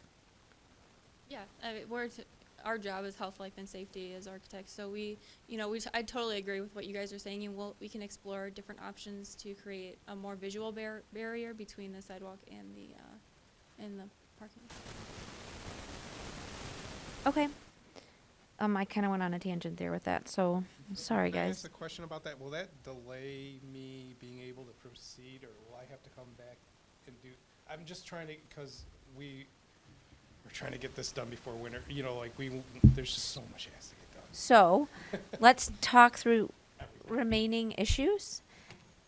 If we have a long list of issues, like we had with the last one, that's a postponement. If we have one issue, maybe that's something we can pass along and trust to staff. But let us finish talking through the plan. So we left off on landscape. Thoughts on landscaping in general on the site? Are we increasing or decreasing the impervious area? I would say so. Less, over on the east side, maybe some of that could be turned into, So where are you Grass. thinking, Shiloh? what's that, I'm sorry? Where are you thinking specifically, ma- just so we can provide on clear direction? S2, south, between the dumpster and the building, maybe. There's a bike rack in there, but it seems like there's some area in there that doesn't need to be pavement. Like on the, So you're thinking to the east of the bike rack? North of the dumpster, is that what you're talking about? Or well, I think north, that's- actually north of the dumpster, there's One one parking parking space. space. But on Space the there, south yeah. side of the dumpster, there's Oh, I see what you mean, yeah. area that's, like, there's, by the bike rack, between yeah, the in bike between the rack and parking dumpster? space, the bike rack Okay. and the dumpster. Maybe that could be green, Mm-hmm. since we are getting rid of, Yep. Like a flower bed or like. Seems like an awkward spot for, it's gonna, from, aesthetic perspective, there's a parking spot there and then a dumpster and then. Seems like trying to put like green grass or something there, it almost seems like it doesn't make sense to go there, right? Like I like the idea of increasing landscaping, but not just to shove it in places. I don't know who owns it.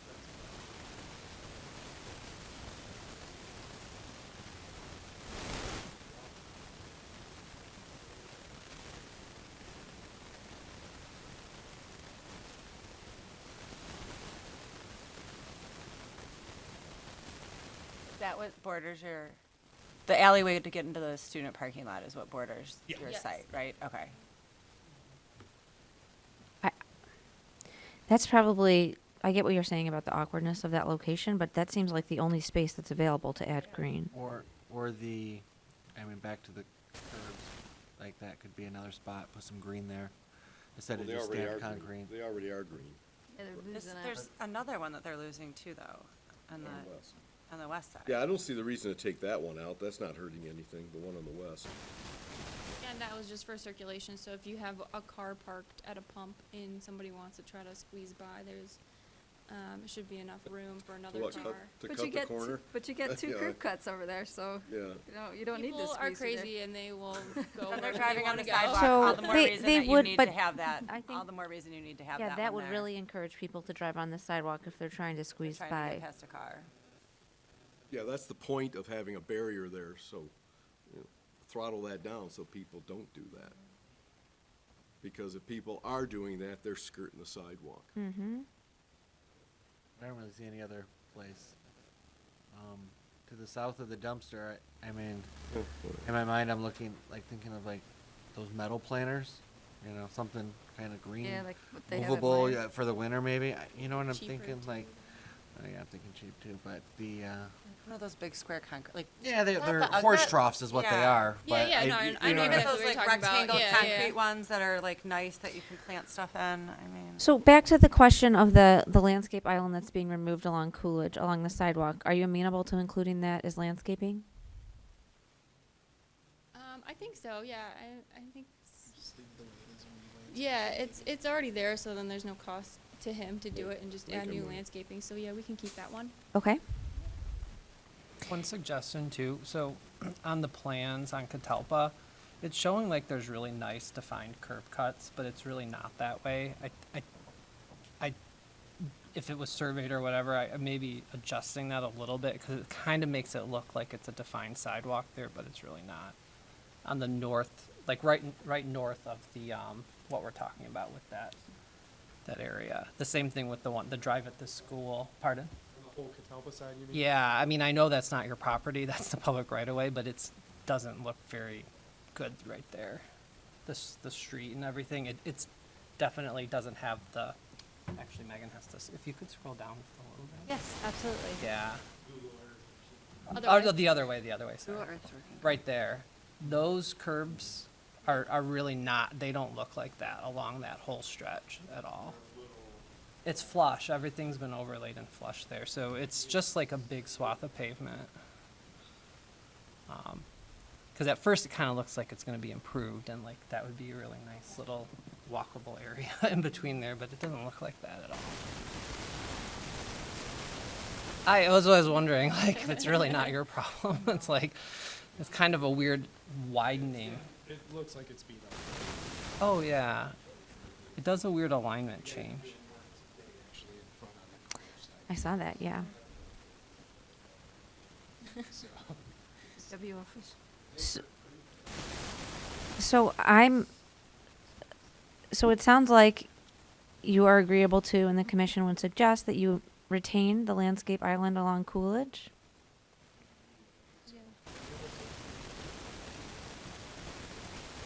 Is the dumpster staying where it is now? No, it's being It relocated. is, okay. Yes. And I'd like to keep it there, but I think it interferes with the parking or something.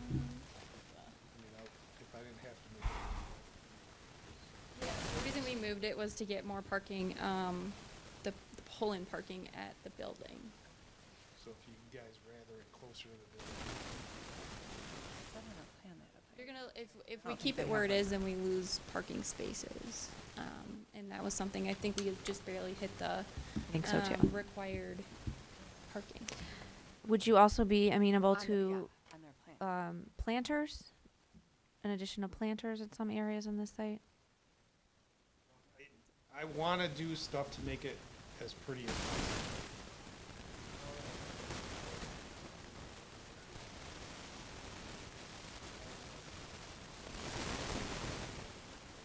Something out there, and then Let it I mean, these days it's hard to find help, let alone good help.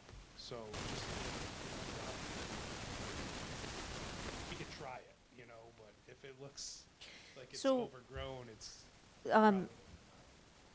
within the confines of our ordinance, we are requesting this landscaping. We can't require planters specifically, but we'd like to collaborate with you on something, you know, to make the site a little bit greener, I think. And we've kind of come to the conclusion of the retention of the one landscape island, which I think is great because it's along the right of way. So I guess the commission's suggestion would be that you consider planters. We certainly don't want planters with dead plants, and I'm sure you don't either. So, yes, if you can't maintain them, then they don't make sense. But if you can, I think it's. I think a plus is what the manager I plan on hiring, we've already had discussion, he's gonna be there.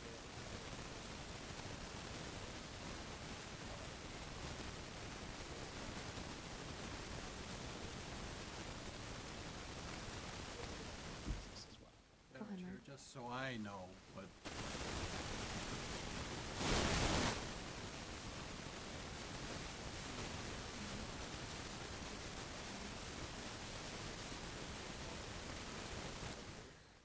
I don't know that it necessarily has to be a green area. I mean, personally, I'd be fine with some differentiation in the, like a stamped concrete with a mountable curb. I would be fine with something like that, as long as there's some sort of clear demarcation that's more than just a 6-inch curb between the sidewalk and the site.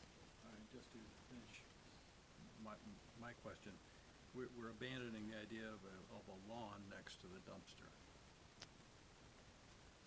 I think that Shiloh was right that that's the only space. I don't know how much sense it makes. It really doesn't, I don't in think my you're gonna opinion, it get- doesn't fit You'd to have have to a, mow it. right, a 1x1, I mean, a square foot of sod. I mean, It could be a rain garden. I think generally, yes, Mark. Or abandoning Okay, well, it. I just wanted to, Yeah. we were all over the place, so I Yep. just want. So, what we have left is the photometric plan. And Megan, remind me what the problem was with the photometric plan. We, Wasn't one. we didn't receive one. That's a So, problem. I mean, I don't think that the standards in the section of the ordinance on photometrics are pretty clear. If they have to abide by them, particularly with a gas station canopy, you want to know what they are and whether there's any light trespass. However, I don't think that's an item that would hold us up. Okay. I can offer some conditions, possible conditions based on your conversation if you're at that point. Yes, please. Well, I have a couple of questions. Okay. Go ahead, Mark. And you can't answer this, Megan, but I'm gonna ask anyway. Is there a setback requirement for a canopy from the property line? No, we don't. I don't think we have anything. I don't think I'd have to look at the gas station standards, but. Yeah, because the one on Coolidge, and I'm not saying it's a bad thing. I mean, it's where it is. You know, it looks like it's going right out to the, you know, it's right out to the setback line. I would also say that most of your gas stations, in the city are, in the same situation as this one. That's fine. Okay, and this canopy, how thick is the canopy? It's shown nice and thin. Realistically, how I thick think is it was drawn a little bit too thin. I think so. We've had a project many years ago, competitor years, because it's a canopy. And the big argument came down to a couple things, that the city of Berkeley wanted no signage on the canopy. Owner wanted signage all over the place, and we said, you know, how many signs do you need? You got on the building, every pump's a sign, you got a sign on the corner. So we don't mind graphics. looks like BP to me, but that's just, we'd like to see some dimensions of the actual size of the canopy. I know you're 14 feet high, and no signage. And as far as the lighting, what became an issue, and they didn't do it, we want the lights recessed, not hanging down, because on a rainy night, we talked about earlier with points, you know, nuisance points of light, those on a corner of an intersection, those throw a lot of glare. It's hard to see. When you see these bright lights projecting out, we want them recessed into the canopy. Is that a requirement of the ordinance? I don't know. Not, it should be. Well, so you drive by a lot of gas stations on corners, and when the lights project down, they're not throwing light down only, they're throwing it out. And you get a rainy night, and it can be like any other light source. It can be very, create a lot of glare, and it's difficult, especially on the corner. And I won't mention corner of 12 Mile Coolidge, but that might be the one I'm talking about. And ultimately, they did not do that, and I don't know. But please recess them in. And that's where that helps with the photometrics too. You're not throwing light out. Right. It's all down. I think the lighting, you know, I don't know for sure, but I was at a convention last week that was for petroleum.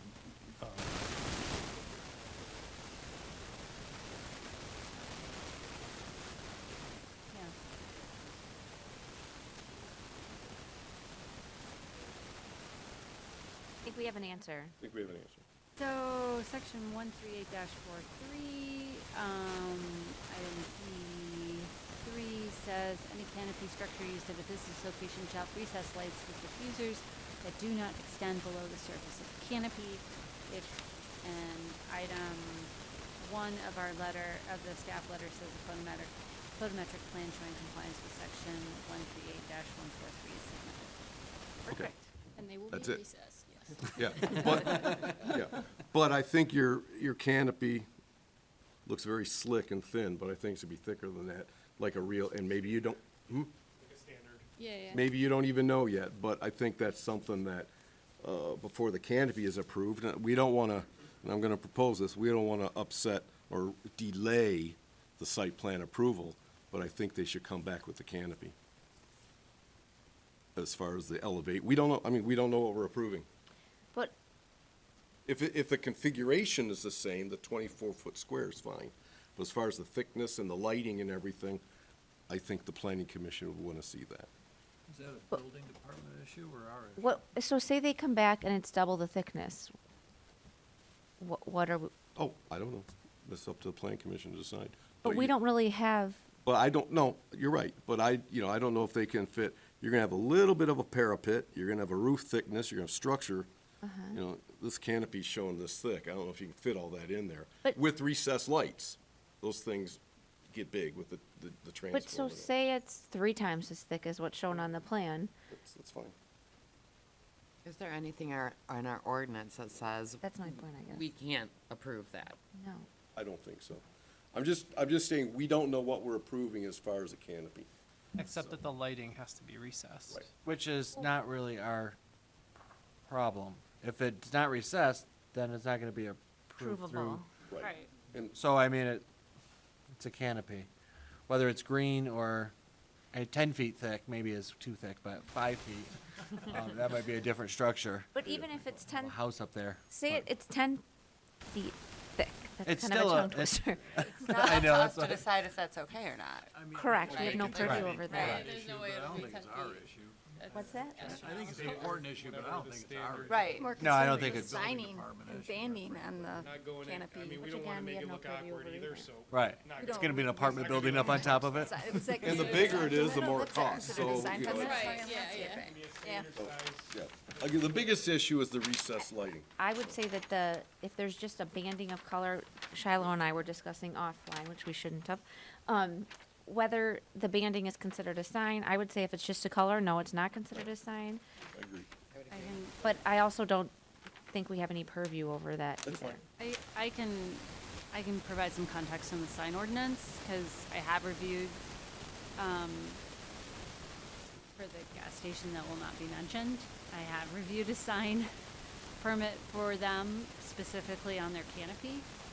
And so these are the things that are, and they had asked for, actually like kind of like neon lights along the side.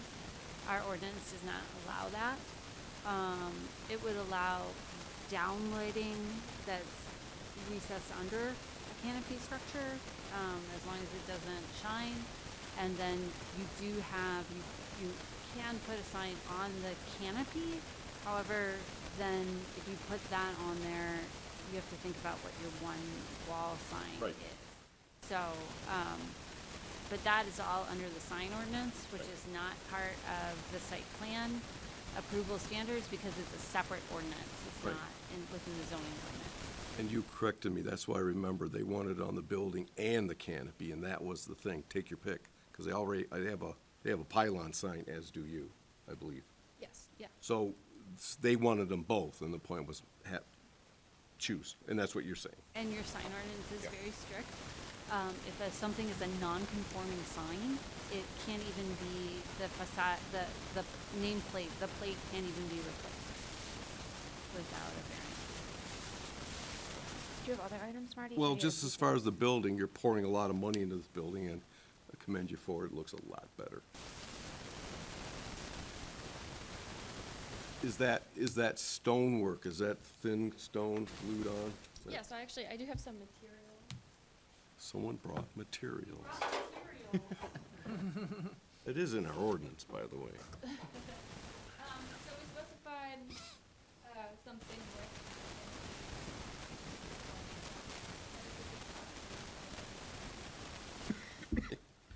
More darkness. More darkness. This would be like the window Okay. again, dark.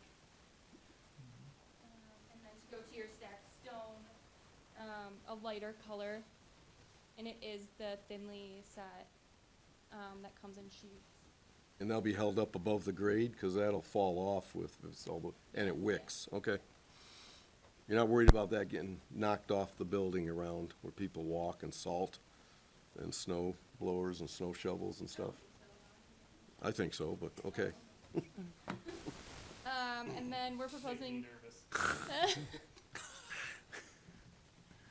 This will there. be our like limestone sill under the windows, and then the separator between the stone and the brick will be this color, and then above the top will be an aluminum similar to this. Galvanized. Yes. Like I said, it's definite improvement, and we're glad you're putting money into it, and you have a gold mine next to the high school here.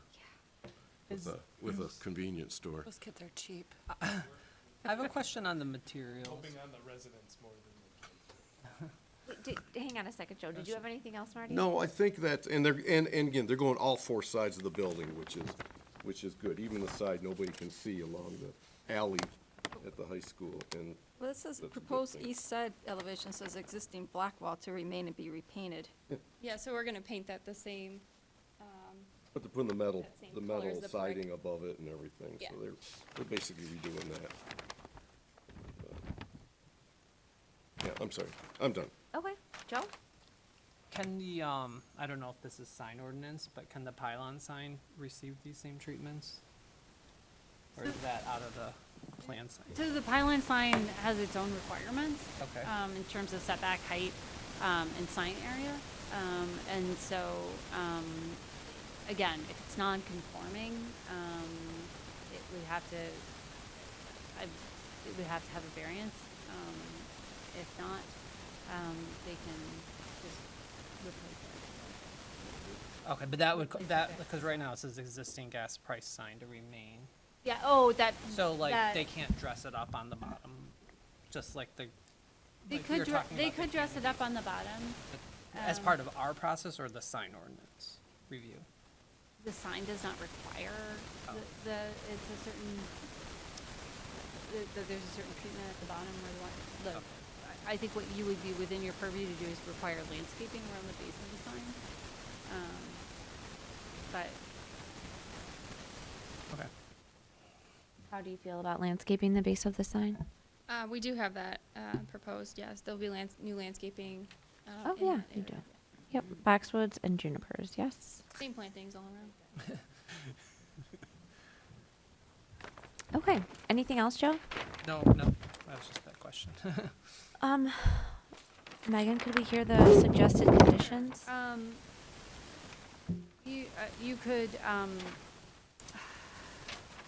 approve the site plan with the following conditions. Items 1 through 7 in the staff letter dated April 21st, 2022. Retain the landscape island on Coolidge. Define sidewalks on Catalpa with clear demarcations such as a mountable curb with distinguishing concrete or a rock garden with perennials. Be reviewed and approved by staff. Provide planters as can be maintained by the gas station, and then dimensions of the canopy is specified on revised plans. One more thing I missed. Yes. The masonry on the dumpster pen, we don't want plain old block on that. Oh, yep, Decorative block, split face, ground face, something like that, to match the building. match the building. Decorative block to match the building on the outside of the dumpster enclosure.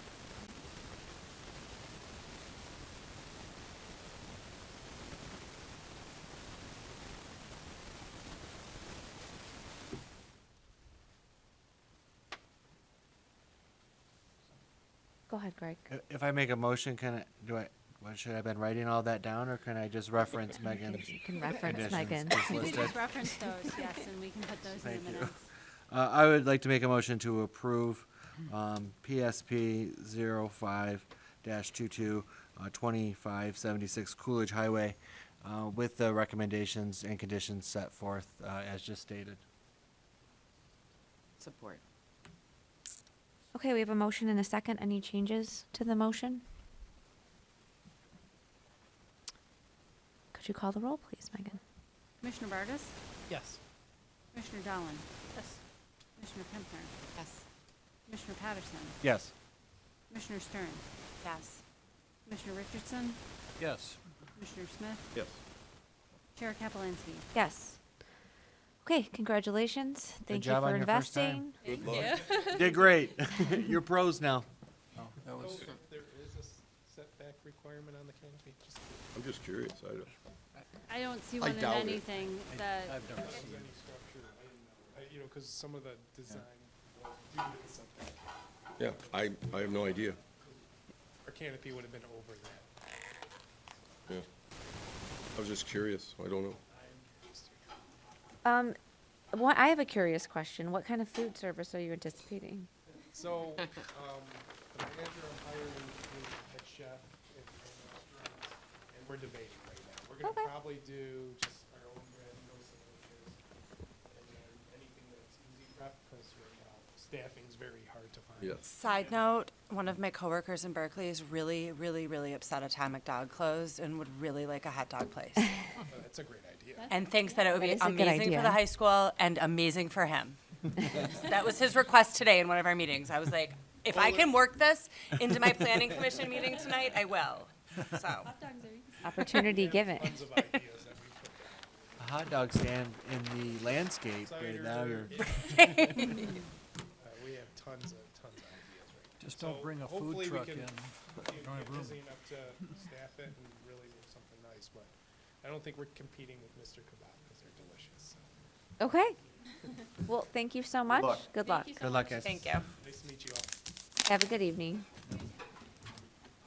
And thank you for waiting. Past my bedtime. Mine too. Mine too. Okay, liaison reports. Or do you want to talk about the meetings?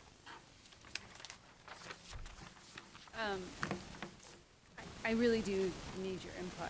Yeah. Because, so what we received on Monday, which was the deadline, is the site plans for 3 marijuana provisioning centers that you've seen as sketch plans, a conditional rezoning for, to parking. That would be to facilitate a marijuana provisioning center on Woodward that you have not seen, that is 3 blocks north of Vincetta Garage. Okay. And Vincetta Garage's site plan for their parking lots, as well as, it needs to be evaluated. I'm not sure whether it needs to actually go to site plan or not, no, to your review, but it's for a brewery at Sugar Kisses, the Sugar Kisses former location.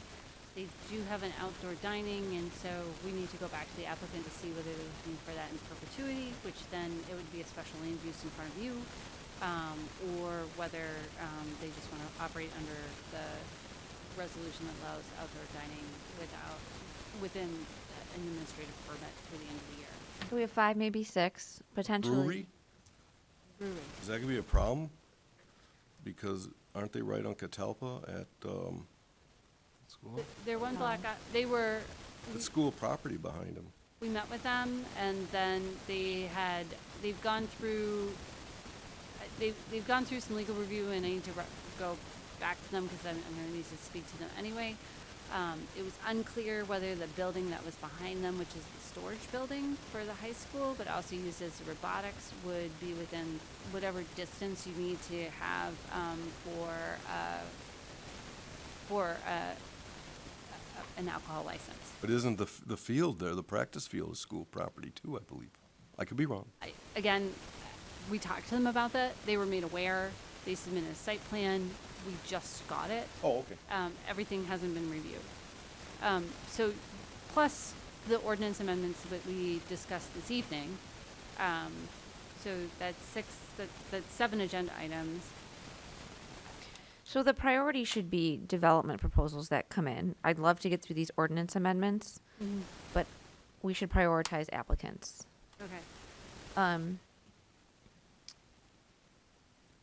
that 7 is, and then we had the one that was postponed this evening too. Right. Next one, you said that he already missed that, right? No, she said he didn't have to go back. Yeah, So they could be on the next one. Oh, they have But to go back that, to the reviews? that would Right. potentially be very short. Yeah. Right. So, also the amount of attention to Vincetta Garage, and you will have significant public input on that. My initial suggestion is perhaps to consider putting all the marijuana uses all in one night and just powering through them. Including the conditional rezoning? And then have the Vincetta Garage another night. The conditional rezoning, actually, there could be an argument for putting it through to June 6th, having that the same night as Vincetta Garage on It's your the same location. June. Yeah. Okay, because they are related, and also, while they would like to have a conditional rezoning on 2 parcels, only one of them did I have a property owner sign off. They sent the other one to me in context, so then that would give them a longer period of time to get that signature before we would have to notice. How does everyone feel about lumping the marijuana site plans together? Would that be for the May meeting? That would be for the May meeting, and I would say for sure not discussing ordinance amendments then. So that's 3 site plans. Yeah. I mean, we did sketch plans on all of them already. So we've seen them already. You've seen them, We've and given they- them our input, so I don't think it's gonna be. And they will not be brought unless they have a clean engineering review. And one of them involves a zoning amendment? Parking? No, that's a No. separate No, one. that's a 4th one. That's a 4th That's one. that's a fourth, That's a 4th one, A because fourth there are 5 potentially. yeah, okay. So if we lump the 3 marijuana plants together for the May meeting, then the next meeting, it sounds like, becomes Vincetta and the conditional rezoning, and then that leaves La Salette, which I'm sure would want to be somewhere in June, for sure. I think Les Lott wants to be in May. Yeah, I would think that. And I think that if they come back clean, I think we could do it with, I mean, I hate to push them off another month if they listen to everything we said and I'm do inclined to it. say that too. I mean, do you feel comfortable looking at it and saying, hey, Yeah. this will go? Yeah. You know, you'll still be here, hopefully. Yes, So, yes, I will be here through July, I think. Yeah, all right. I'm sure you can tell them, you know, this has to be super clean and ready to go to And get on May. or Hopefully else they you wait understood till that June. and heard that loud and clear tonight. So putting them on with the provisioning centers, that would be 4. So we've been operating on pretty late schedules lately, and I think that's mostly because of the marijuana provisioning centers, because it's just been keeping us busy. And I'm okay with that, but I don't, if anyone feels like this is too much to handle in one packet, it's a lot to get through. My biggest worry is the ability for the audience as well as us to give those later ones the same amount of attention that we give the first ones, right? Everybody's attention is going to start to wane after you start to go through this over, 3 hours into it. 10:30, 11 drop off. Can we put in there at 10:30, 11 o'clock, we end? So we could do something like that. But I would be concerned about setting up a scenario where you have applicant number 3 who has sat through 3.5 hours of meetings and then doesn't even get a chance to be considered. And then I gotta come It's also back. like, we do this and we do planning commissions all over the country. I have people flying to Idaho next week for planning commission. Yep. And to be on and then, I not know fair, I ours is guess, different, yeah. we're not like flying necessarily. Well, we don't know. But right? it I might mean, be, to have somebody fly in because they're on the agenda and then be like, oops, sorry, come Right. back next month. Does the planning commission feel comfortable doing this? Is that, right now the direction is for the marijuana provisioning centers that have gone through sketch plan, that are ready for site plan review to be put on the May 26th? Whatever the date is, yeah. May. The May meeting. The May meeting. And possibly the Ivy, if they've met it. And then I will have a consultation with the chair on that, on whether to put them on. And then reserving the June 7th work session, converting that to a meeting, to looking at Vincetta Garage, if they're complete, and/or the conditional rezoning. And the brewery. But if it I needs to mean- come, if it can go there and if it needs to come to us. And whatever else might come through. I mean, Vincetta Garage is Well, going no, to 'cause take then I us a think it would long get pushed time, to so there's going to June. be a lot of comments. Right, no, anything else that comes up, they know what the Our June, normal what the scheduled June June. deadline is, and I would hope should meet that normal schedule. That sounds okay to me. Okay. So if I could just offer general, I am most comfortable if we have no more than 2 site plan reviews in a meeting. And my template for a meeting would be no more than 2, and then other things such as ordinance amendments could be on the agenda. I think it's very burdensome to go through these extensive plans. I know that there are circumstances, and maybe we need to schedule extra meetings like we're talking about to handle that. But the idea of 3 or 4 site plan reviews in a given night, I don't think that really does us any good, or applicant number 4 much good either. So I'm just offering this as a general, maybe a guideline that you'd have to break sometimes, but I really think it's asking an awful lot. Even 3, to me, is a lot. Maybe we can do it because they've been sketch plan reviewed, but that's just my thought on it, my own personal opinion. Okay. I think that's fair, Mark, because I do think there's something to be said. Now that we get to the end, it does do sometimes a disservice to the last applicant. So as a regular practice, I like that idea. I think we're in an extenuating circumstance with the marijuana establishments. And my fear is that we have the Ivy, right, which is something it seems like we all are supportive of. And we have the gas station tonight. I don't want those plans, just because they're in after the marijuana establishments, to be pushed to the end of the line. You always have to exercise judgment, and you always have to try to ask yourself, how long will it take? But trust me, it always takes longer than you think, always. We spent over an hour on a gas station. I mean, I know, good thing we got through those text amendments so fast. Good thing we were voting by verbal. Point so anyway, taken. those are just some thoughts. It's strange to me, it's kind of a little bit off topic, but the gas station had a lot less detail than the Ivy did. Is that something about our site plan checklist, or because it was a renovation, or just? I think it's because It's a renovation. a renovation and just there's so Just little less that we issues. require. Smaller renovation, less issues. And yet, look how long we spent on it. And I think we spent longer on it because there was less detail. Think so? I think we would have spent just as long on it if it was, I think so. Also, if you had landscaping standards, That would be very helpful. There's no discussion then. there's no discussion. It's whether it meets it or not. You might be issuing waivers, is what the discussion would be. So if you had landscaping, and then also some of the things with the Ivy, in terms of if you had requirements for what the buffer should look like, what the landscaping should look like, and then even, you can have, I've worked with ordinances where for a multiple family, there would be a yard required around the building itself and then the parking lot. So your ordinance lacks these standards. And so if they were clear, then there's a lot less for you to discuss. And what it is usually is that what you have discussions is times where people feel like they can't meet that and they need a modification.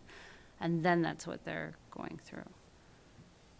I think sometimes we fall into the trap of we're designing for them. We did that twice tonight. Right, and I think we're all guilty, because we don't have the standards, right? If we had, That's why. you have to have 5 trees, you count. Okay, you have 4, you don't meet it. And then You know, it's like a setback almost, right? Like, And then the power to make those determinations lies with you, planning commission, as a deciding body, not within the zoning ordinance, and then having staff or consultants being able to implement and apply that. I really think if we convey to the applicant what our concerns are, and the applicant can get a picture of what the concerns are, then let the applicant respond to those concerns, instead of, this corner, that corner, a tree here, a tree there. I mean, let them, But I want to make sure we're giving the applicant very, very clear direction, right? I don't want him to come back like 3 and 4 times with, well, do you like option A? No, come back again. We shouldn't be so picky, though, that we're going to refuse it. if we wanted more green space, and he was like, I can't do it, so I mean, okay, we don't require it. Right. You know what I like? That's where our hands are tied, and it's Right, like right, a right, pretty right. But I please. mean, we spent, I'm just using that as an example because it's fresh, but I think we do it often where we don't have the ordinance, we don't have the structure to say, you have to have X amount of green space on your property. And then we say, all right, like, kind of like the canopy tonight, like, does it matter how big it is? We don't have anything to say you can't. We're working with what we have right now, and I Right. think we've made clear to everyone that the ordinance rewrite is a high priority. I think that applicant reviews are higher, For sure. but I don't want to lose sight of Continuously to what. push. Yeah, so, And now that we're coming out of the pandemic, I think we're getting more. We're Construction busy. stopped for a while, I think. We saw that, and without knowing what was going, where the marijuana provision centers Well, were I think going, that that was kind a of lot, stopped yeah. everything, put it on hold. So I think we're going to be busier. I think so too, so I think we'll have to keep an eye on making sure that we don't lose sight of the fact that we need to rewrite the ordinance. Right. And I would lean toward extra meetings if that's necessary, rather than overloading the Try to meetings do it that all in one. we have. I mean, that'd just be my preference. Yeah, I Work mean, session, and right. ideally, we'd have the regular meeting for applicant items, and I'd like to have the work sessions then for Yeah. ordinance items. I think the last one we did was great, the work session. I mean, it was moving around, it's not as formal, it's kind of, I don't really like that word, put this word in. Those Our are mostly ordinances. helpful. So that was a lot of talking for just a short question. I have clear direction, so, and We'll you and I. redesign it for you. Chair, we'll be talking. And So June 7th is a regular meeting now, too. yeah, so everybody could please put June 7th on Yep. their calendar, and I would say, based on the discussion tonight, and also the priority on zoning ordinance amendments, is to, if you can please hold those work session dates, which are always the first Tuesdays in the month. Mhm. But we haven't had commissioner comments or liaison reports. Right. So liaison reports. Nothing from environmental. Parks and Okay. Parks and Rec met. I'm not really their liaison. I don't think I was ever assigned that again, which is fine. They are doing a fundraiser though for the JC Park project. It's an all-inclusive park. So if we can raise $50,000, then the state will match that money. And there's been some big donors, thankfully, from businesses, like incredible businesses. But they didn't hit the mark yet, and I think there's like another week and a half. Okay. So it's kind of cool. Mm-hmm. Okay. Commissioner comments. Thank you to Carlisle Wortman for the good job they did on the proposed ordinance amendment language. I was quite favorably impressed with that body of work, even though we're going to critique it. Rishua, I'll relay that to Ben. You have a lot to say about everything. Nothing? Okay. Nobody else? Some things have happened last week or so. I will not be here for the May meeting. I have a meeting in another community. And June, I will be out of town. And the last couple of nights I've been looking at these, and I was sitting there thinking, how many of these have I done? And it's got to be 250 of these things. I decided the other day, I don't want to do this anymore. So this is my last meeting. Sorry. Timing pretty sucks, but I've been doing this 22 years, and that's enough. So sorry about the timing. Looks like you're all getting real busy. But I decided I don't want to do this anymore after 350 some meetings. So. You're just getting good at it. But they'll go faster because I won't be here talking. So. You're really going to miss your expertise. No. I would agree, Marty. Thank you, but appreciate that, but it's been a long time, so. Well, that will be a big hole to fill. I'll be in the audience for things. Get 2 minutes. As long as you email the questions first. 2 minutes. Do we have any communications? Yes, here's a 10-page email. Smith. It'll be typewriter though, not email probably. When I go up the podium, I'll just hear, geez, Pete from everybody, so. So anyway, sorry about the timing, but I've had enough of this, and that's, Thank you for everything Yeah, you've done no, over the you're past welcome. 22 years. Yep, I know I didn't fulfill my allotted term this time, but that's it. Okay. So we get someone else for the far right end.